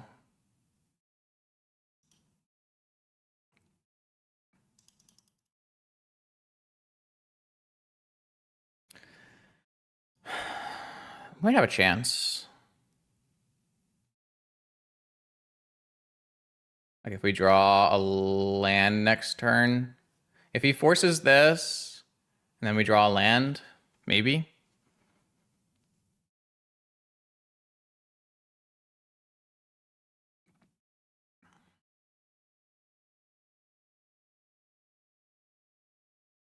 He might not have to force this. Like, does this matter? At that point, I just start playing like kittens and stuff, I guess. Well, again, I'm running into mana drain with force backup though. So like, he's pretty incentivized to try to maybe let this resolve.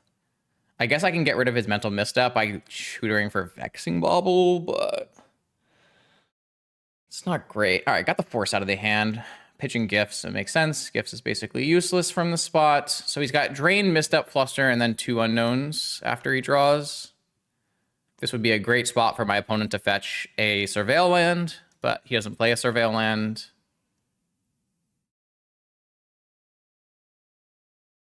Soul Ring. Okay, he doesn't have Drain Up, so we need to beat Flusterstorm, so we need to draw a land. Soul Guide Lantern. Should I just play Displacer Kitten? Or should I just play Lantern and crack it? Probably just play Lantern and crack it. Oh, I guess it gets misstepped. Doesn't really help me, huh? Nothing really helps me. Oh, you just didn't even misstep it. Thinks it's bait. Tinker does not work. Oh, you're right. Tinker does work because I could have forced a Flusterstorm copy. You're right. I misplayed. I could have forced a Flusterstorm copy.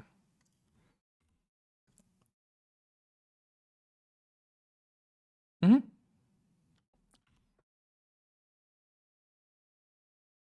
Okay.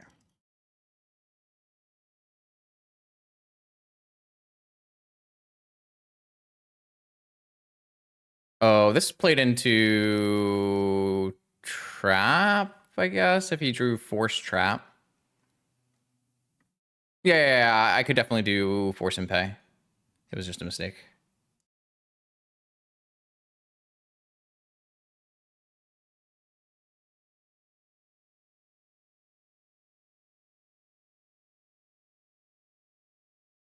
Just a mistake.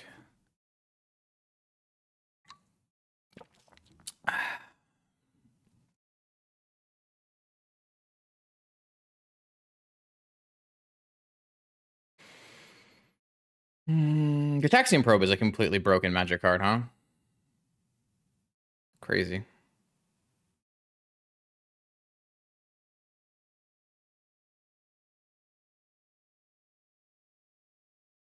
So what can my opponent have here? They could have drawn, like, something. Okay. All right, well, I have a Bolus Citadel. Land drop for turn. Mana Vol. I remember my opponent has a Mental Misstep and a Flusterstorm. I could kick this Thunder Trap Trainer. Yeah, let's fucking do it.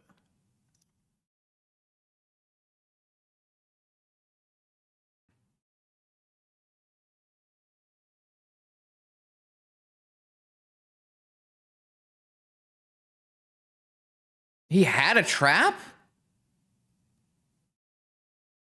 I don't think it costs more life. I think it's 2 life and 4 mana.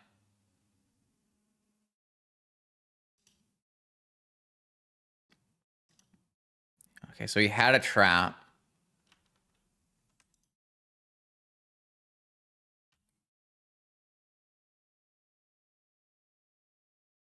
Negation to Fairy. Teferi will get rid of the problem of Flusterstorm.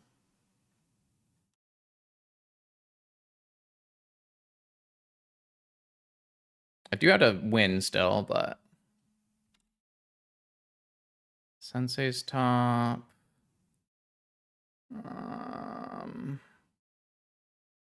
Okay.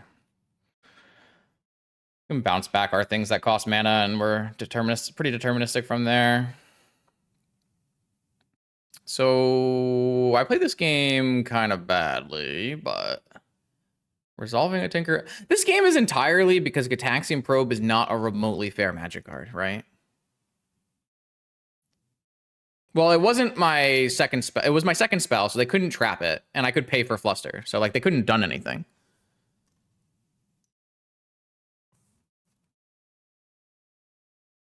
Yeah, run it back. Oh, I did. I played Mana Crypt Tinker. They don't have anything to do there. I'm just lucky my opponent didn't draw land. This is turn 1 3 drops, and this is pretty reasonable. Hopefully they don't have turn 1 drain.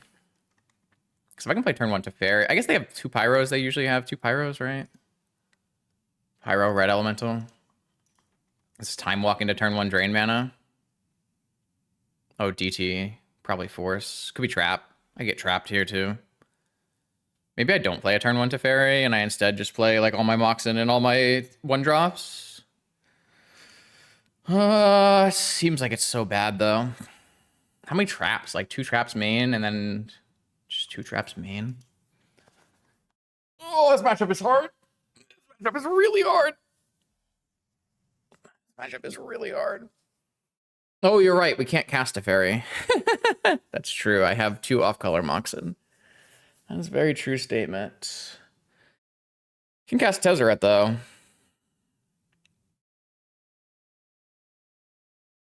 We're up against Sean's Gift Drain deck. Gift Drain control. We can just Tezzeret for like a mana crypt and then play all of our ones out.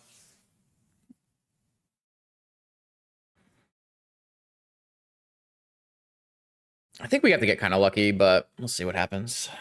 This matchup is just so tough. We snuck a game with Tinker, but it's gonna be hard.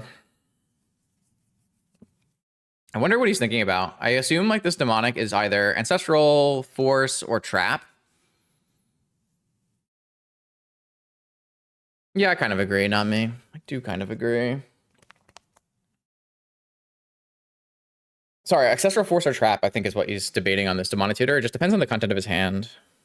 Like, if he has no action in his hand, you might grab Ancestral. If he has no counters, you might grab Force. If he has a Force already, you might grab Trap as backup.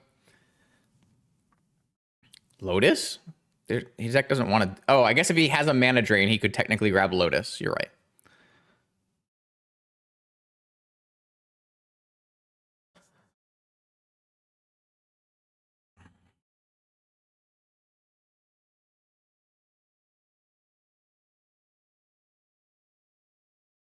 I mean, if he plays a Lotus here, that means he has a drain, and we're in a really bad place. Classic Sean to have turn 1 drain. Yeah, we talked about it, Kevin. I don't know. It's like pretty tough to play around Trap in this game on the draw when my opponent has cast turn 1 Demonic Tutor. Like, if we play around Trap and we play a bunch of 1-drops and our Moxen and then he untaps an Ancestrals, aren't we just losing? Or if he untaps and has Mana Drain open for our 3-drops, aren't we just losing? Both of those like pretty logical lines end up with us in a bad place.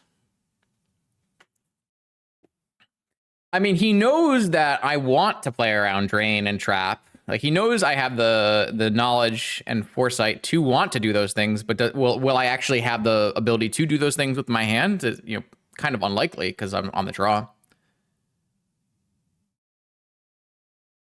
Yeah, I would say, Matt, from this spot, we are highly likely to be losing. I think that's a very reasonable analysis of this game position.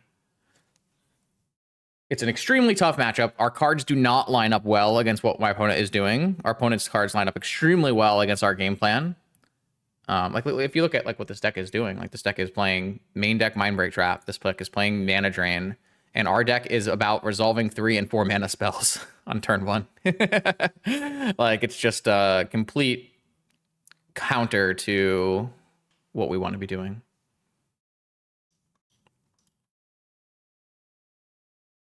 We got a little lucky in game 2 where we saw our opponent's hand. We were able to find a way to resolve a Tinker, you know?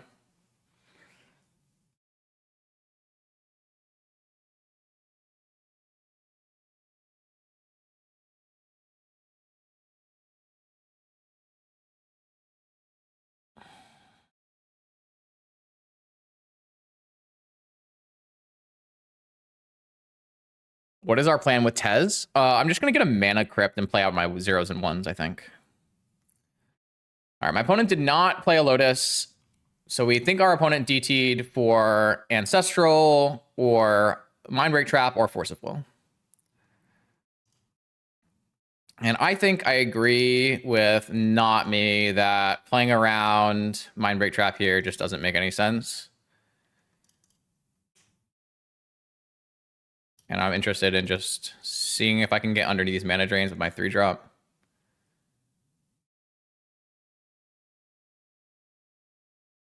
Okay. I think I like getting a... So you know what I might do? I might get a Sapphire so that I can play Teferi.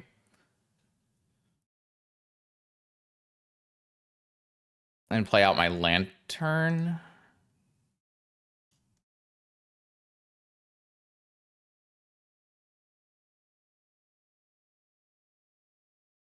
I could play Mana Crypt and play them both out, but then I don't actually have the mana to play Teferi still. So I think I am just going to go Sapphire.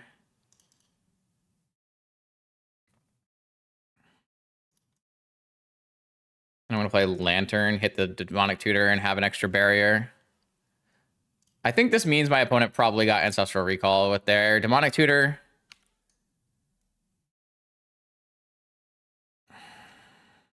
I have an active Tezzeret. I can tutor again next turn. I can go up to 4 mana with my top, so I'm in a pretty decent spot. All of our things resolving was good for us. We could even like play Sensei's Top and then untap the mana and have Mind Ray Trap open and not run our Teferi into a mana drain.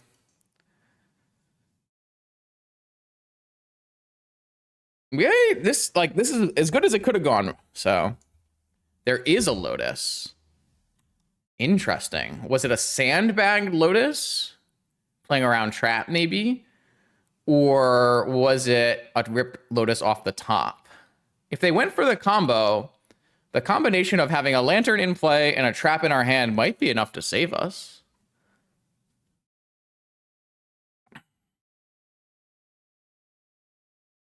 I also ate a card out of their yard with the DT. He could have gone for a combo. That's very un-Sean-like. I think when given the chance, Sean will always go for the more controlling line rather than going for an all-in combo line. Especially when I don't know.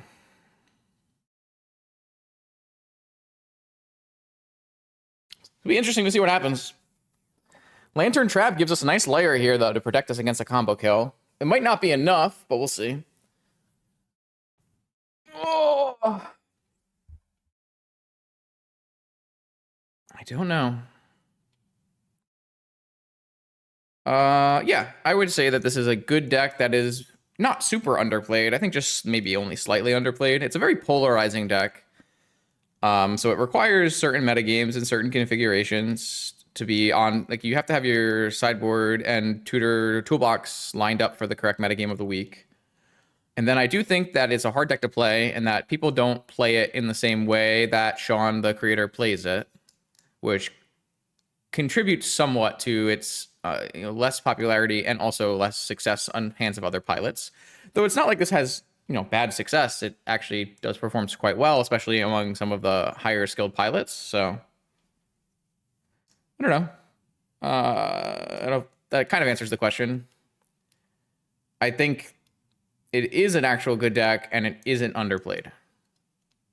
Probably is the answer. Tolarian Academy. 4 cards left in my opponent's hand.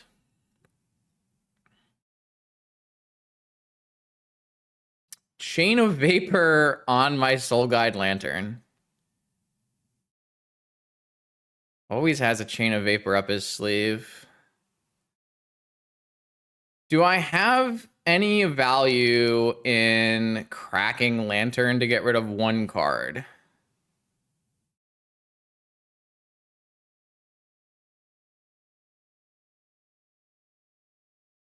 That's the only real question, because I can't counter this. All I can do is eat a card or keep my Lantern for a following turn. I feel like eating a card doesn't do anything. But could be wrong.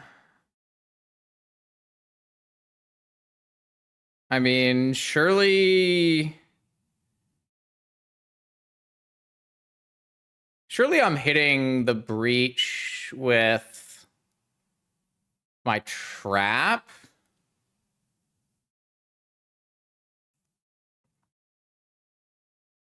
I guess if he leads breach, I have to hit the breach with my trap because the freeze is going to come up over that. I don't think that cracking this matters.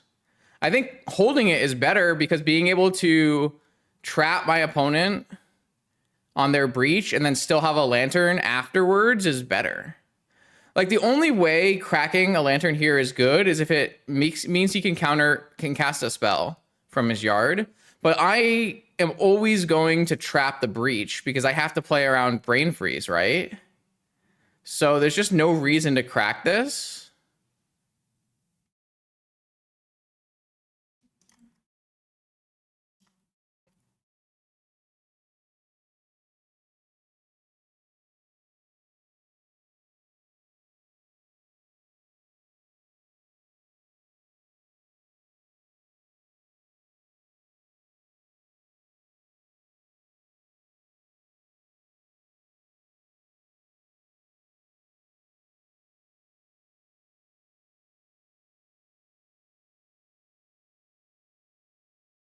Gifts?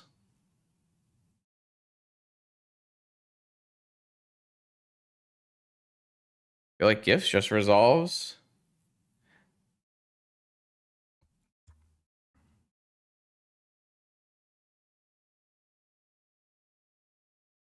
I guess we want to counter gifts if my opponent doesn't have breach. Sorry. Hat.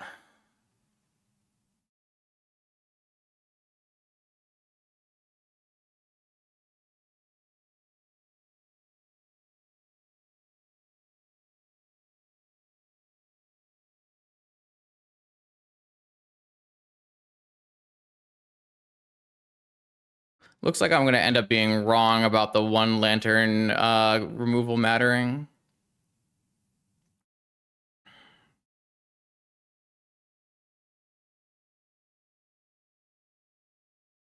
I think hitting this is as good as hitting breach. Because the one lantern removal doesn't matter if this gets exiled. It does matter if my opponent's last card is Fluster. Pretty sure I'm just supposed to trap this.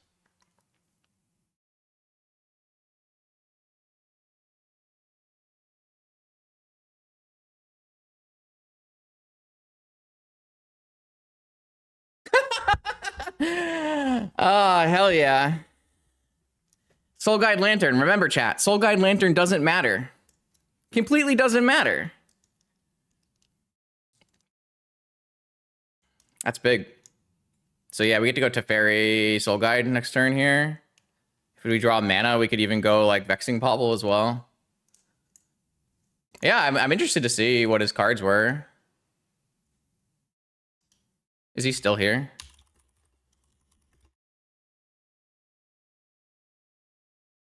I'm gonna see if he'll respond.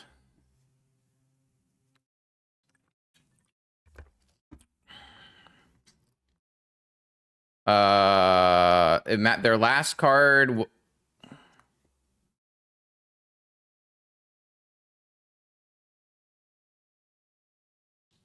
Okay. I can pull it up, I guess. I asked him, but I can pull it up. Oh, he's gone. So we can go back and look. So let's go back and look. So, okay, so from the beginning of the game, God, I just want to get right before this DT. Okay. So before this DT, his hand is Academy, Gifts, Breach. So he had Breach in hand and Chain. And so he tutored for Lotus and held it in hand to play around Trap. It's interesting, though, because if he plays this, then I have to play around Drain. Or I don't have to play around Drain, but I might be incentivized to play around Drain. It's really tough. It's a hard spot from both players. So my opponent then drew Fetch. So as long as I trap the gifts, that's the only thing that mattered here. I don't think the chain on the Soul Guide Lantern or I don't think activating the Soul Guide Lantern or not activating mattered at all. Gotta throw ad break chat, and then we'll go to the round 6.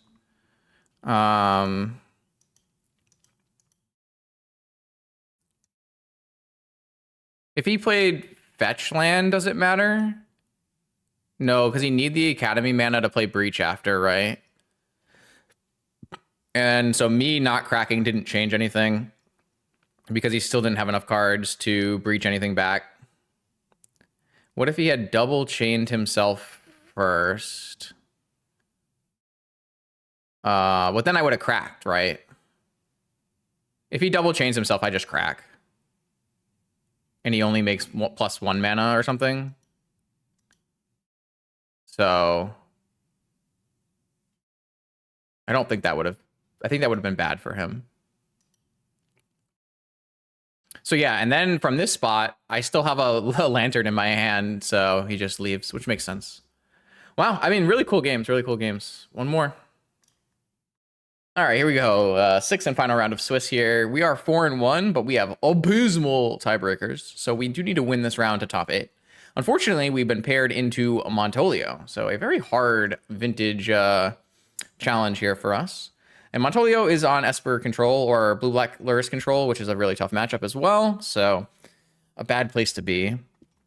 Here we have a bunch of mana, but we don't really have a blue source for our cat. And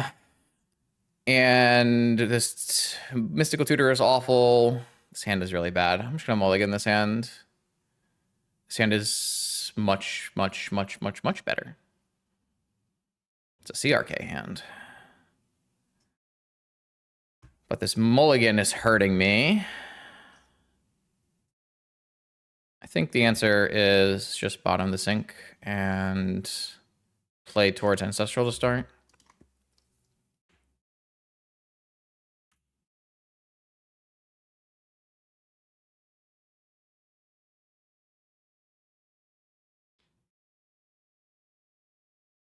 You would have bottomed the Mox.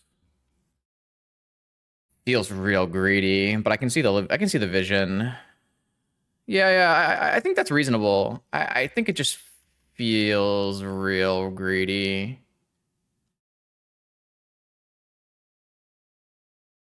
Ancestral on my upkeep.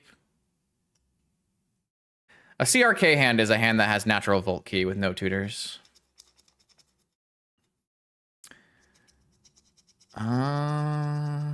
Yeah. I guess if I had bottomed the Mox, I could have forced this here, right?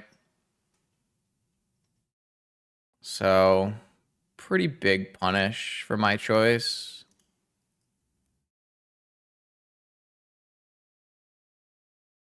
Probe. Yeah, I'm pretty interested in seeing what my opponent's hand is before I make choices. Bottoming the island is insane. Yeah, I would bottom the Sapphire. So my opponent's hand is Daze, Negation, Spell Pierce, Needle Main, Push, Strip Mine. Oh, God. I can't resolve anything.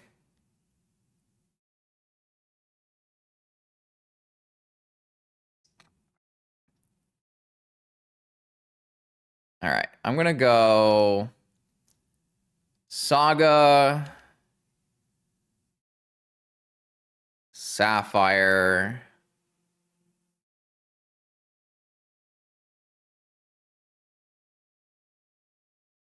Oh, it's my and then Key.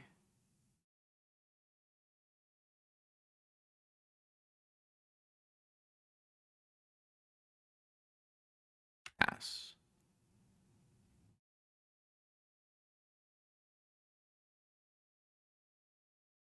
I mean, I just don't think I can ever win from this spot. If I had played, I don't know what order these cards they drew, but if I had fucking forced the Ancestral and they dazed me, I might have quit the game forever. I got the Strip Mine. I think getting the Strip Mine on my Saga is very important, so I can get my basic island safe in here. Now, if they go, I guess I still can't Ancestral because they're stupid fucking days. Oh my lord, what a brutal hand. Oh, it's so good against what I'm trying to do. I kind of need to draw a Mental Misstep this turn. Pitch a Fatal Push to hand size. Tezzeret. Because I still can't resolve anything. I didn't draw a blue card to force through Ancestral. Yeah, it's looking bad. It's looking real bad. It's looking real bad.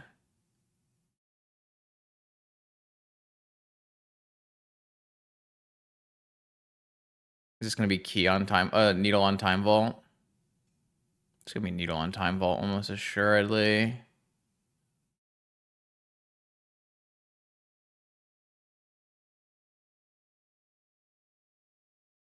I think I can really do.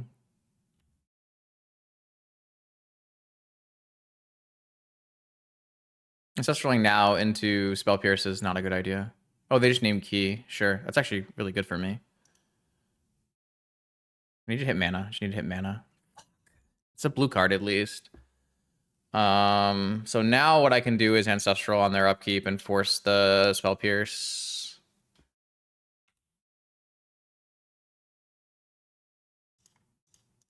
Something.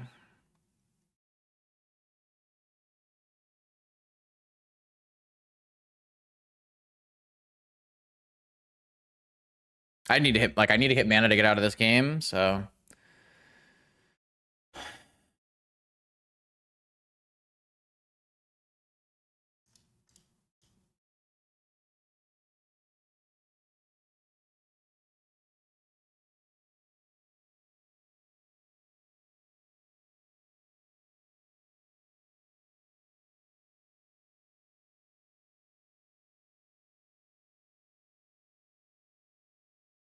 okay.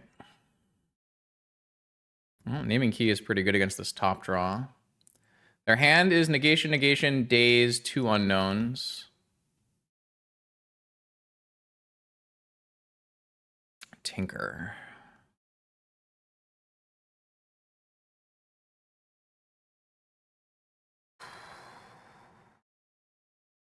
You might. I wish I had drawn a mana instead of a Teferi. We'll say.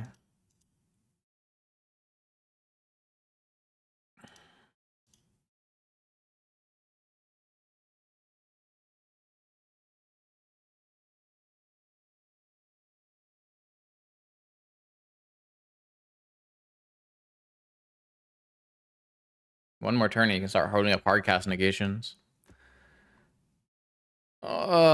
Resolving, huh? I'm gonna spin in case I find a land. Like a pair of lands. Jesus.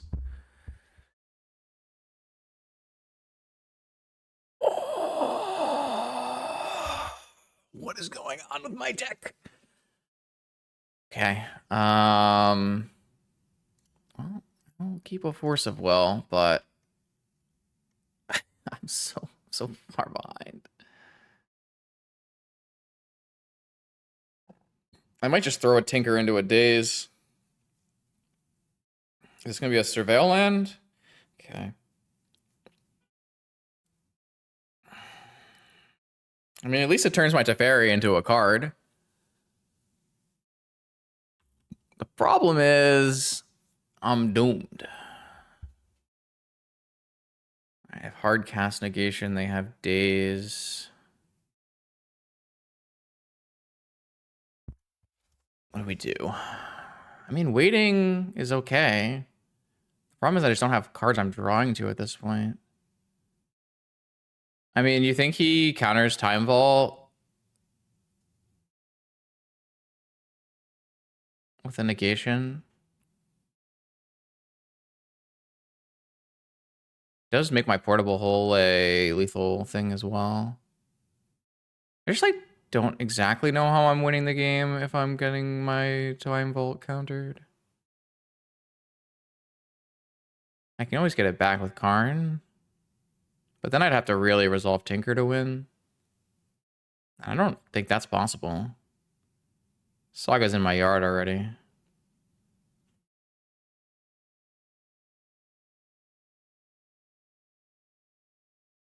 I think I'm gonna try to bait with the Time Vault. I think it's the least good of my cards and doesn't get dazed. I feel like getting dazed in this spot is like the worst possible thing that I can do. And this, like, doesn't technically threaten my opponent until I have a Teferi or a Portable Hole, so... I'm gonna not spin now because I want to still be able to force. And then hopefully my spin finds me, like, a Plains. Because then my Portable Hole becomes quite good, my Teferi becomes quite good. What is this? Dig? Oh, come on! Please don't. Oh, man. That's such a good card to draw here. An instant speed draw spell. Oh, wow. He's not scared of fluster either. Kept pushing the yard.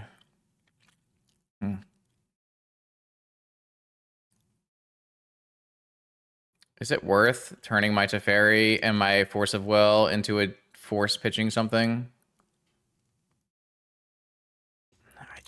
I just can't be doing that.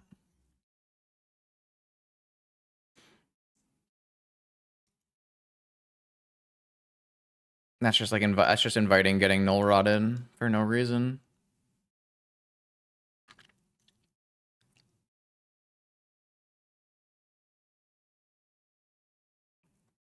I think our chances of winning this game are basically 0. After we saw our opponent's hand, I think the game became impossible to win. I will say we did need to maybe draw some lands.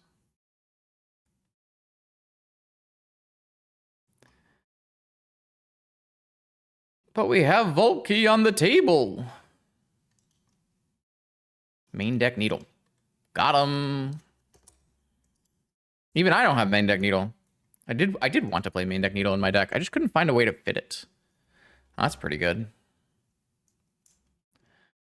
Now they can cast all of the kinds of negations.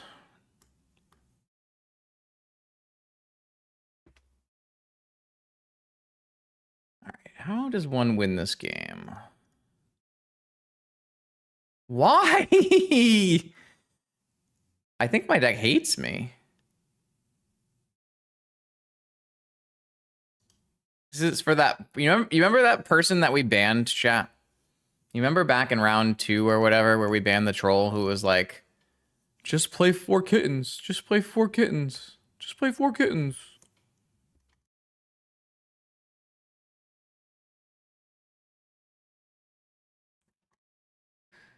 All right. Fetch land. Show me a fetch land. Show me a fetch land.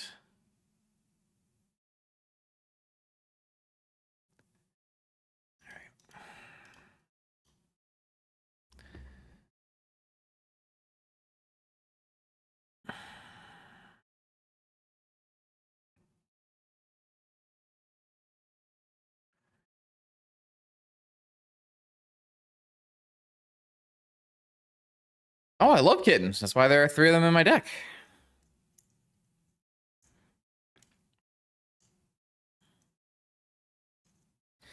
All right. Well, we got one more turn in our holster here.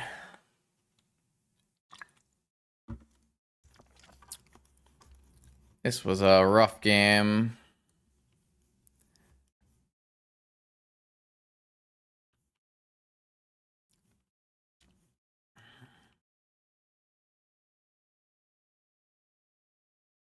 They just have hard cast negation, days. Oh, they're gonna go Lurrus. What if I force this Lurrus? Does that help me? They probably just have 2 pitch cast negations. That doesn't really help me. The problem is, if I had a white source, like the fact that I have a winning Portable Hole, a winning Tezzeret, and a force would be like enough, right?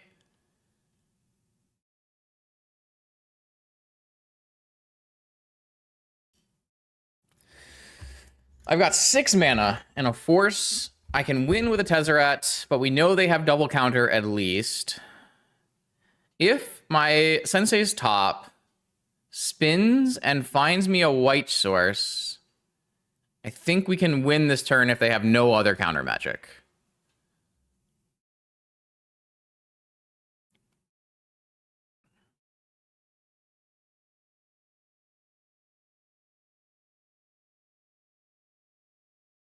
The other option is like Tinker and Tezzeret, but that just runs into daze. We just get dazed. So I think what we do is we play our top and we spin and we look for a white mana.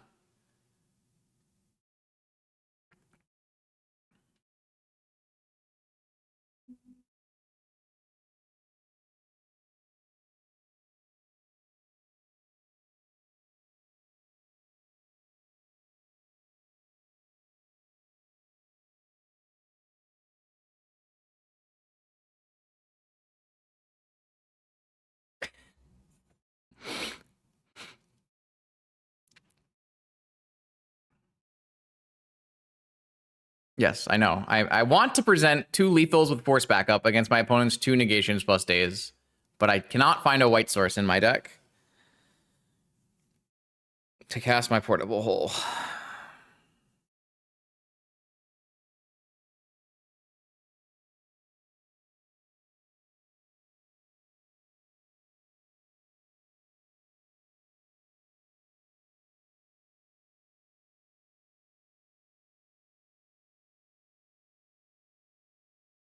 We know they have 2 negations and a daze. All right. I think we're just dead.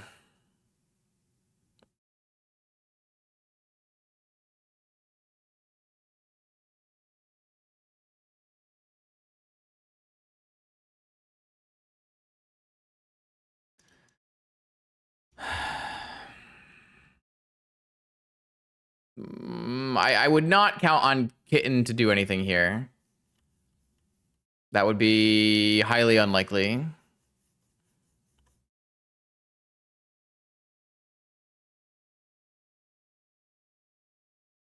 I'm just gonna let my opponent draw another card and try again to spin for a white source and go again.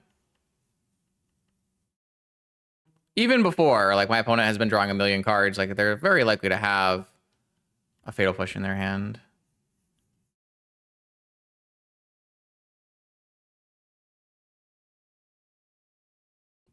Time Walk. Brainstorm. Also, I can't, like, play the Kitten right away because I don't have a spell to cast with it. I also run into daze. Even if I draw the Kitten and play it this turn, I don't have a spell to cast with it. So, like, it just doesn't do anything.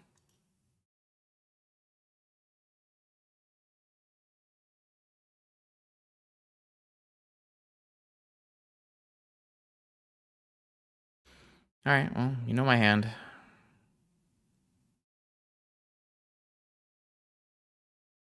Tolarian Academy would be playable, I think, because of Tinker. Lotus is really good because it makes white, and I have 2 white cards that bounce the needle. Lotus is my best draw. So I will draw my 1, and then I will spin looking for white source.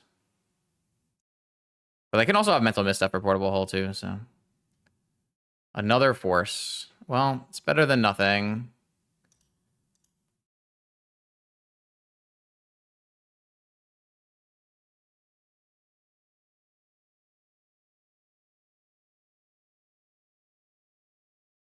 I can't win this game, but it's okay. I think with a white source, we had a fighting chance in this game, especially because it would have been able to fight before they hit with Frog a couple of times.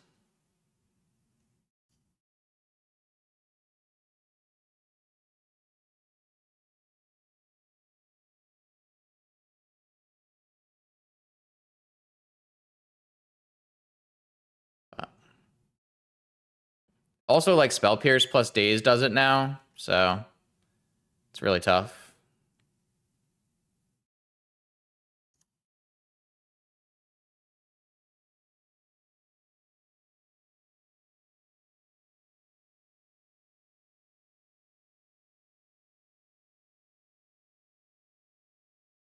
If they have no more counter spells, this technically wins. If they have no force, no trap, this technically wins.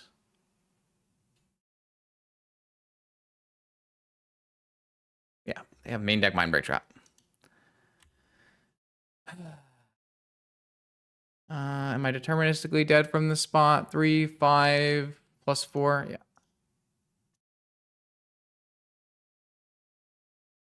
We just could not find a white source. I could not find this or this.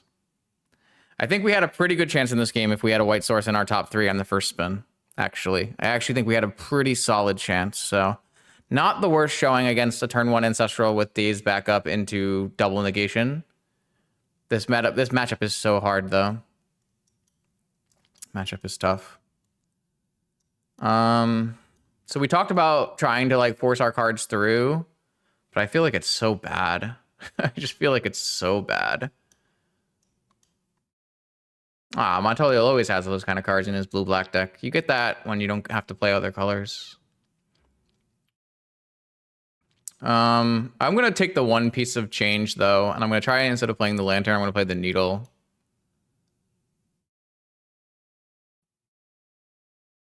Let's try this instead.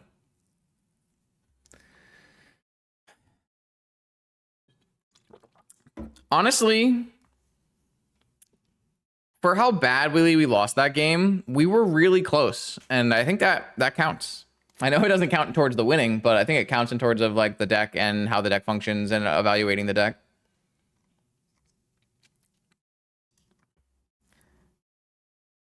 I will say that if you were trying to win games of Magic, this is definitely not the numbers that I would use. You probably are playing like 3 Teferi, 2 Kitten, maybe. I mean, realistically, you're playing 0 Teferi, 0 Kitten, but if you wanted to win with Kitten, the number of kittens you're supposed to play is probably like 1 or 2.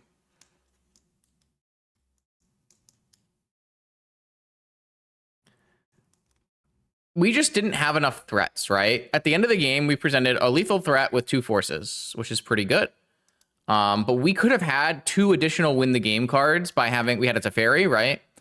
And we had a Portable Hole. Both of those cards won the game on the spot if they resolved. So if we had white mana, we would have been able to play over the course of a couple turns. We would have been able to play multiple win conditions that won the game on the spot that my opponent would have to counter. Well, yeah, I mean, PO is clearly better than playing Kitten. Why? Because we're trying to play Kitten. You gotta watch the intro. Like, obviously, Kitten and Teferi are worse than stock ups and PO, but we're just trying to game today.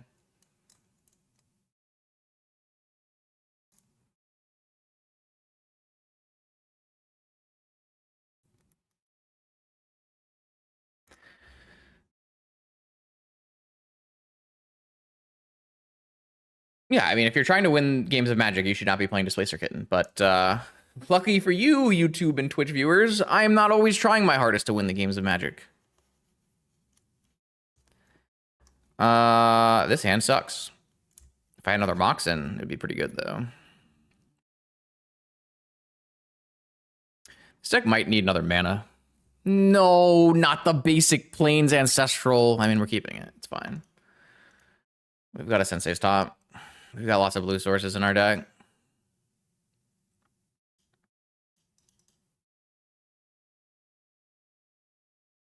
It's fine. We got lots of blue sources in our deck. Is my opponent going to negate this crypt? They've been doing that a lot recently. I think they're like more likely to negate it if I mean, I think they're less likely to negate it because this kind of opener lends itself to saying Tezzeret, right? And I feel like you would just want to counter the Tezzeret. But maybe because this opener screams Tezzeret, they want to counter the crypt more. I think that's fine. Like, the crypt is currently not helping me at all, really. I mean, it's a little helpful, but it's not like the end of the world. If I get a 2-for-1 on the crypt, I'm not sure that I'm that mad. I'm going to play crypt top spin. I'm not going to... Oh, I guess like if I hit a blue land, I may have drawn a blue land, played a blue land, and played Ancestral on their upkeep is what you're saying? That might be true. You might be right. Maybe you might be right. Nah, you're probably right. I wasn't expecting to draw with my top. I didn't really want to do that. I kind of wanted to just spin and build out my mana and then Ancestral on the next turn, but... yeah. You might be right.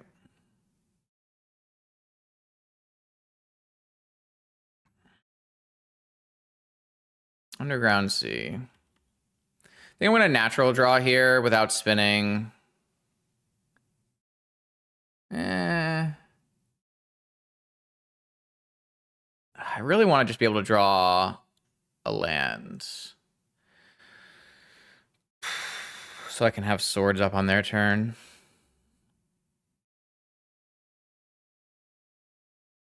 I'm a natural draw.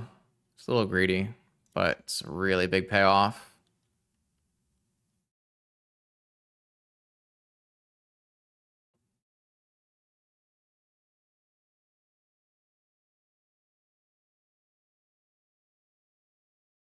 I mean, I'm down a card on the play. I think I kind of have to make some risky choices.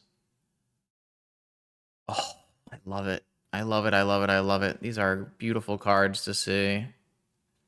Beautiful cards to see.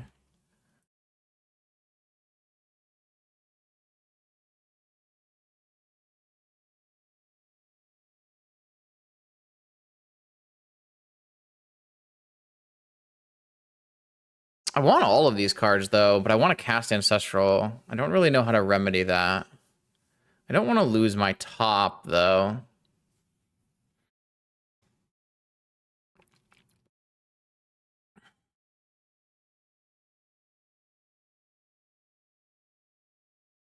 I think I just take Tundra. I think I just lose out on the Tundra. I think I just take Saga and then crack away an Ancestral on my turn before Bowmaster. If they have another negation, I think that's acceptable.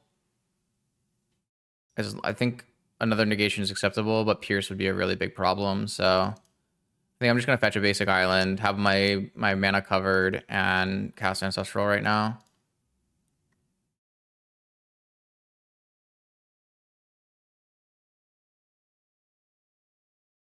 I don't have any like Fluster Storms or any 1-mana counters in my deck anyways, so... But it does tell them I don't have them. But playing a 3-mana non-creature spell into a Spell Piercer is really bad. Resolves. 2 answers and 2 hard-to-resolve blockers, but I have an active Saga. I'm going to wait on the spin just because I don't want to play into Daze on my swords. But I will kind of want to play around Spell Pierce as well on my swords, so it's going to be a little tough. Let's see what we got. I like this spot, though, in general, but we are on the draw, and we did... so we are on the play, so we're down a card, and then we mulligan, so we're down 2 cards. Jesus. And they've had Ancestral both times. Even if I spin and find a misstep, it's getting countered. There's this screams Spell Pierce, the way this has been sequenced. It's really bad to play against Frog and have them draw Ancestrals. Because I think it's really easy to deal with Frog decks when they don't draw Ancestral, but when they do draw Ancestral, your plan of dealing with Frogs is greatly punished. It's like their only good draw spell in their deck when you answer Frogs. But it also compounds into future draw spells like Cruise. Okay, I think I am not even spinning because, I still want to be able to play swords on a Frog if they tap out for a Frog here. I guess they're probably not going to because they're probably going to hold up that Spell Pierce. But, okay, or that. Yeah, that makes sense too. Oh.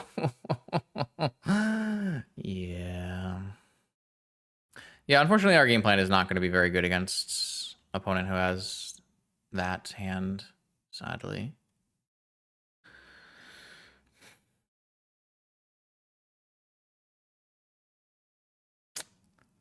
Not good.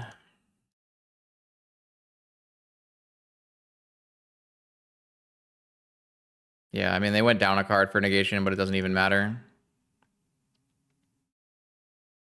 Top Tezzeret Walk. These cards are really bad. I guess I would rather draw the Time Walk. Well, our deck is really bad. So if you think that we're going to draw, we have a high likelihood of drawing bad cards because our deck is full of bad cards, Frog, I assume. Oh, no Rod. I think I'd rather have an artifact in play than draw here. It's fine. The problem is my opponent just gets to spell pierce all my 3-drops.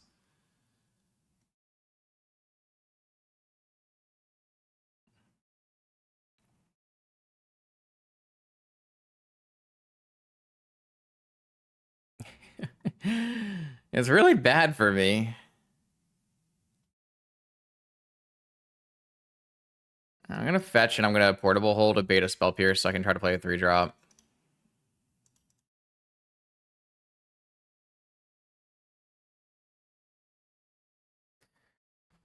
Can't really play around anything anymore. I'm too far behind. In terms of like days and things.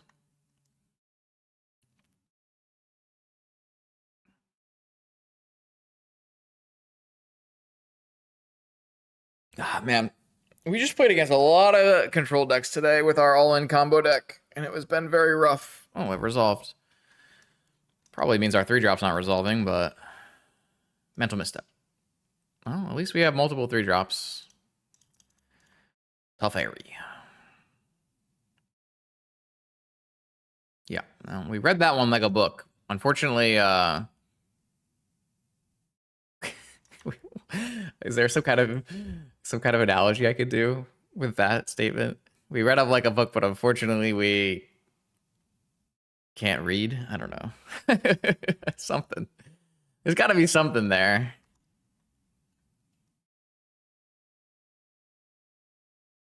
Academy actually plays around Spell Pierce here. Huge.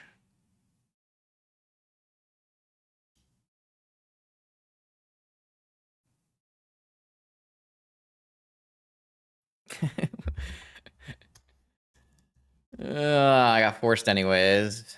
So my opponent's hand is Lurrus +2. They pitched another Spell Pierce. So that was a really good Academy draw. I used the wrong mana here. I should have used Tundra Academy so that I could have 2 non-wastelandable lands up for my opponent's turn. So that my opponent can't wasteland me, then play a frog, and I won't have a swords up on that turn. That's a mistake in my mana tapping. I got halfway there. But I guess technically I'm representing mana drain or something. So dig through time. Yeah, seems good. Seems good.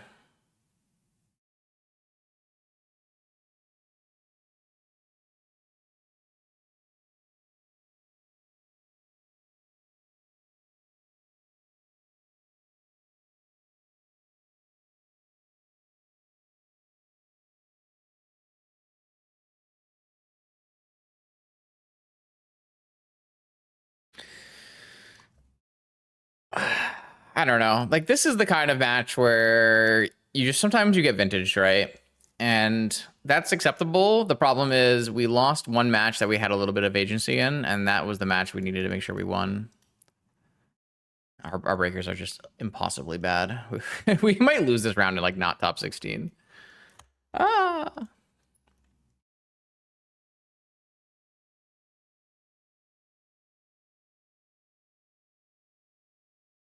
I will say I really like the portable hole Tezzeret blue-white deck. I like that a lot.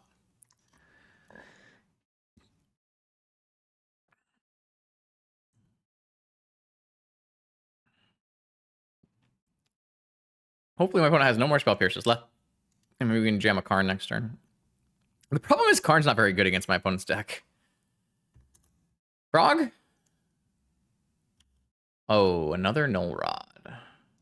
That's not the end of the world, honestly.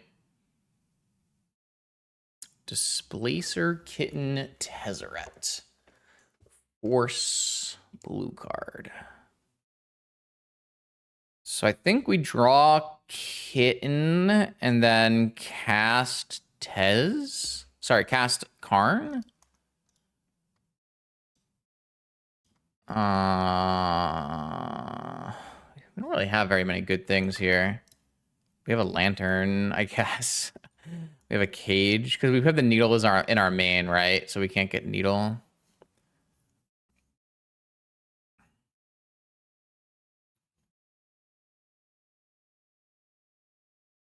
We could just draw the Tezzeret and get rid of the other 2 cards. And tutor for something. We could tutor for another portable hole. How much mana do we have? We have 5 mana total.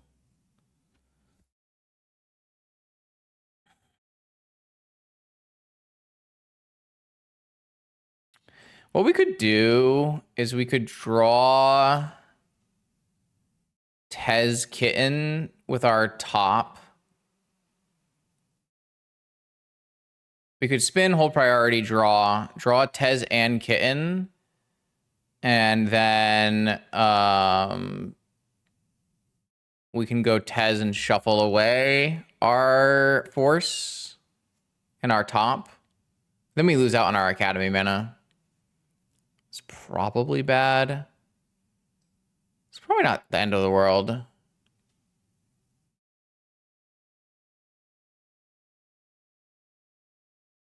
We can get rid of this Null Rod by going Tezzeret Portable Hole.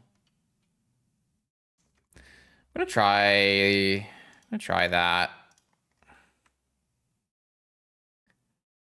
I'm gonna try that, I think. Top, hold priority, draw, spin.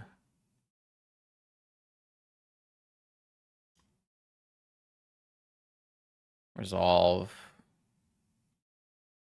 Oh, fuck off. Ugh. That's okay. That's fine. I can still search for the thing this turn.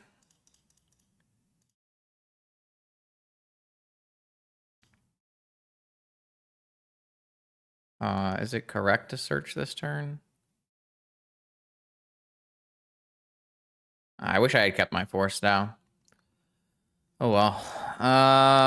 4 mana cards. All right, now I feel like I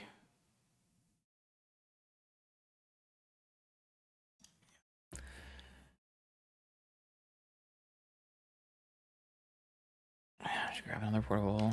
All right.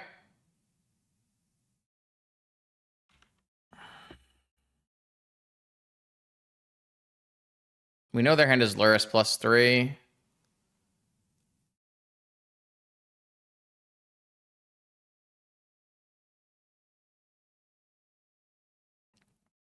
Man, these games are so hard. We're so far behind on... Oh, they're holding everything up. Means they probably drew a negation.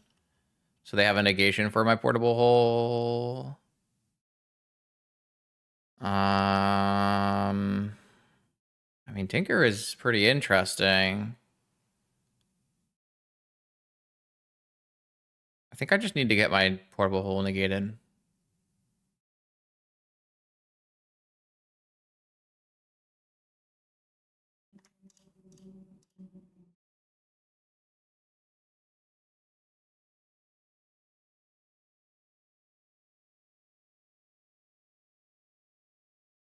And hope that's enough to put the Tinker through. We'll see what happens.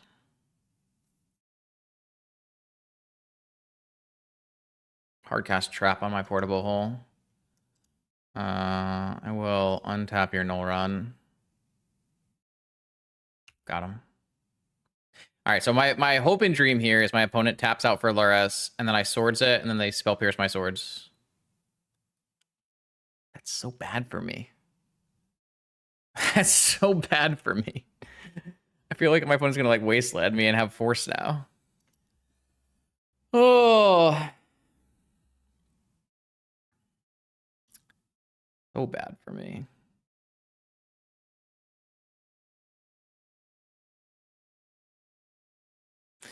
Another game, another wasteland masterclass.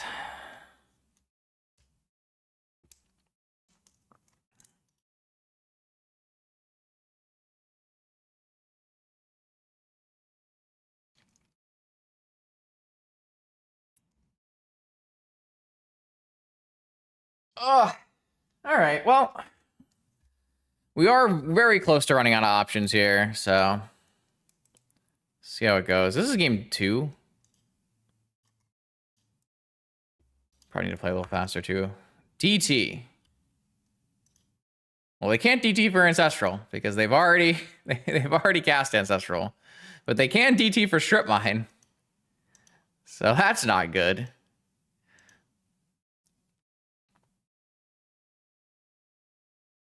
Also, they get to shuffle away their Brainstorm. Maybe they shuffle away their Lurrus. Seems like not a very good card here.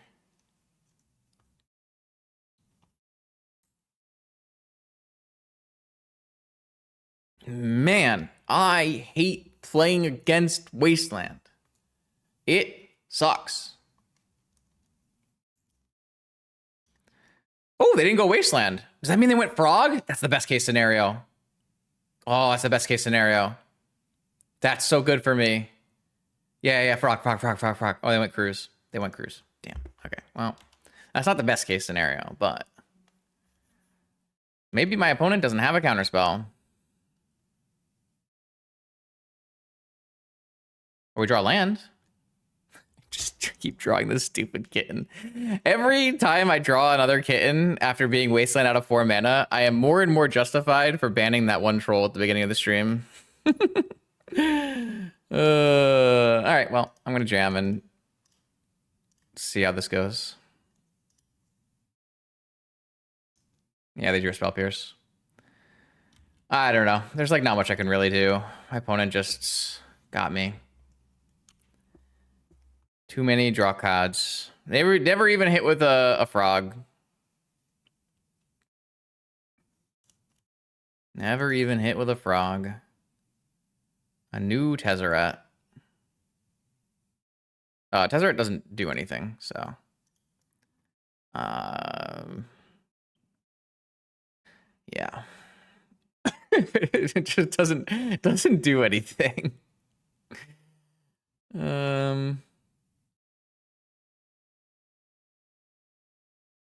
All right. I will sword your Lurrus. This is probably a bait to resolve a frog, but okay. Well, all right. Well, okay. All right. Okay.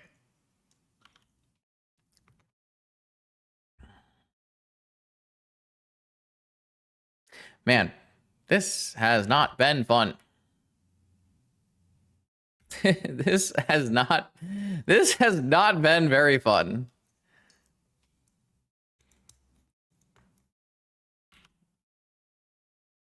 That one Wasteland was just too much. 2 Wastelands. I think any game where you do 2 Wastelands, you're just incredibly favored to win, right? Like any game where you Wasteland twice, you're probably favored to win. That card is so broken. Maybe I need to play like 4 basics in my deck to even be functional. My opponent's hand is negation, trap.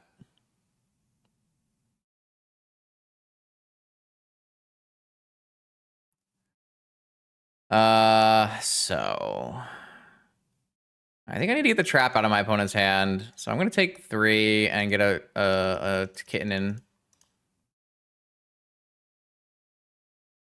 And then next turn I can resolve another kitten. You cannot play 4 Ancient Tombs in your Teferi Time Raveler deck, CRK. That is not a play you're allowed to make.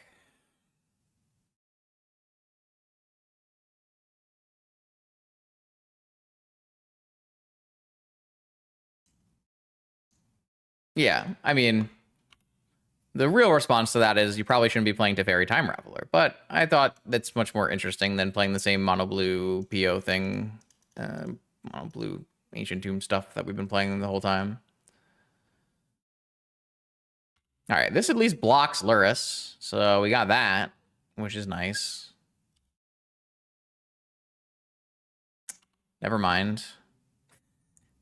Never mind. They drew a Bowmaster off the top for their turn.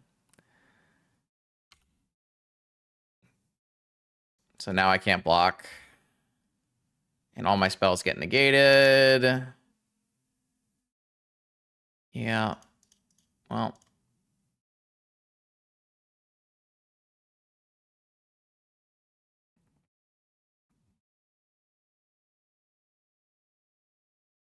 Yup. Yup. Maybe I can get a negation on this needle somehow. I don't know how.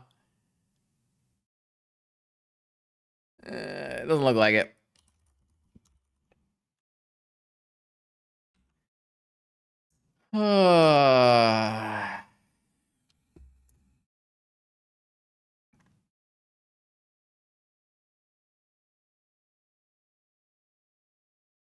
Mm-hmm.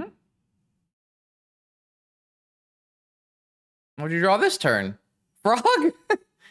They're too good.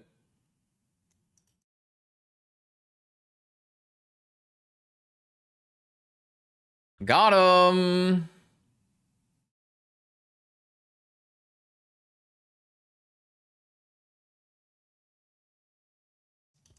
Psychic Frog. Wrecked.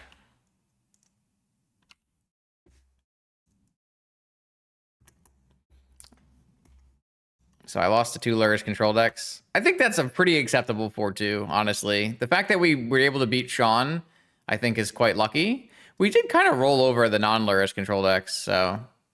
Well, I guess this was a Lurrus control deck, technically, but... I will go to 1. I guess I can technically block, but... I just stopped caring. Perfect.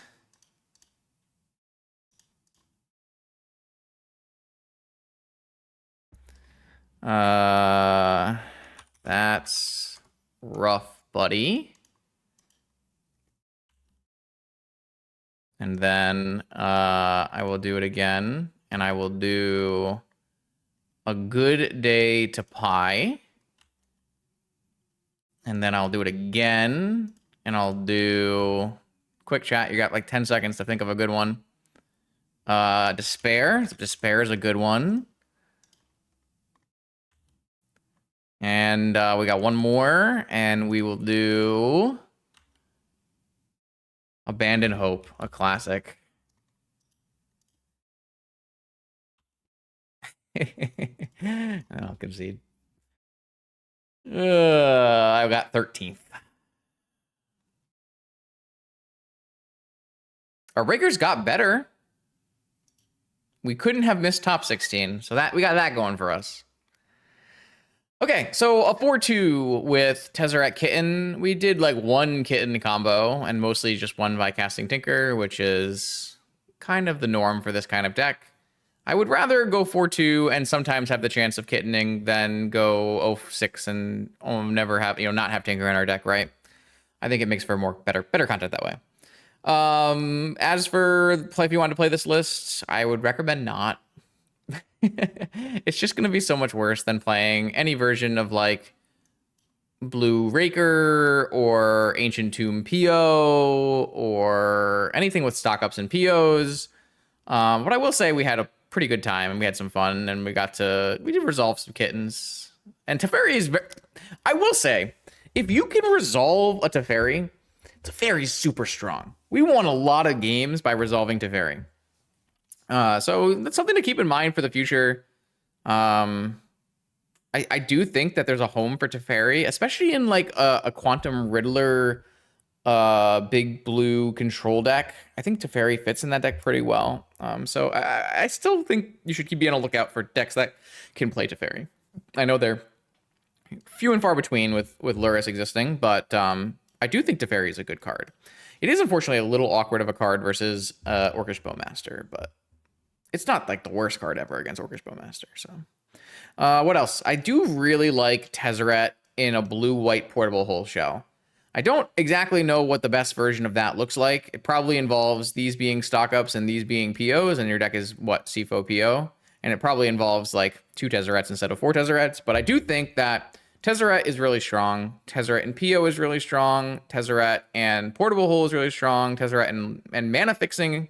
So like being able to go Ancient Tomb, off-color Mox, and Tezzeret, fix your mana with Sapphire, I think is very strong. So there's a lot of stuff to like about what we had going on here, even if it didn't. I say even if it didn't work out, but it kind of worked out. Like we went 4-2. Either way, I had a good time streaming. I hope that you enjoyed it too, and hopefully the YouTube watchers enjoyed another live stream here.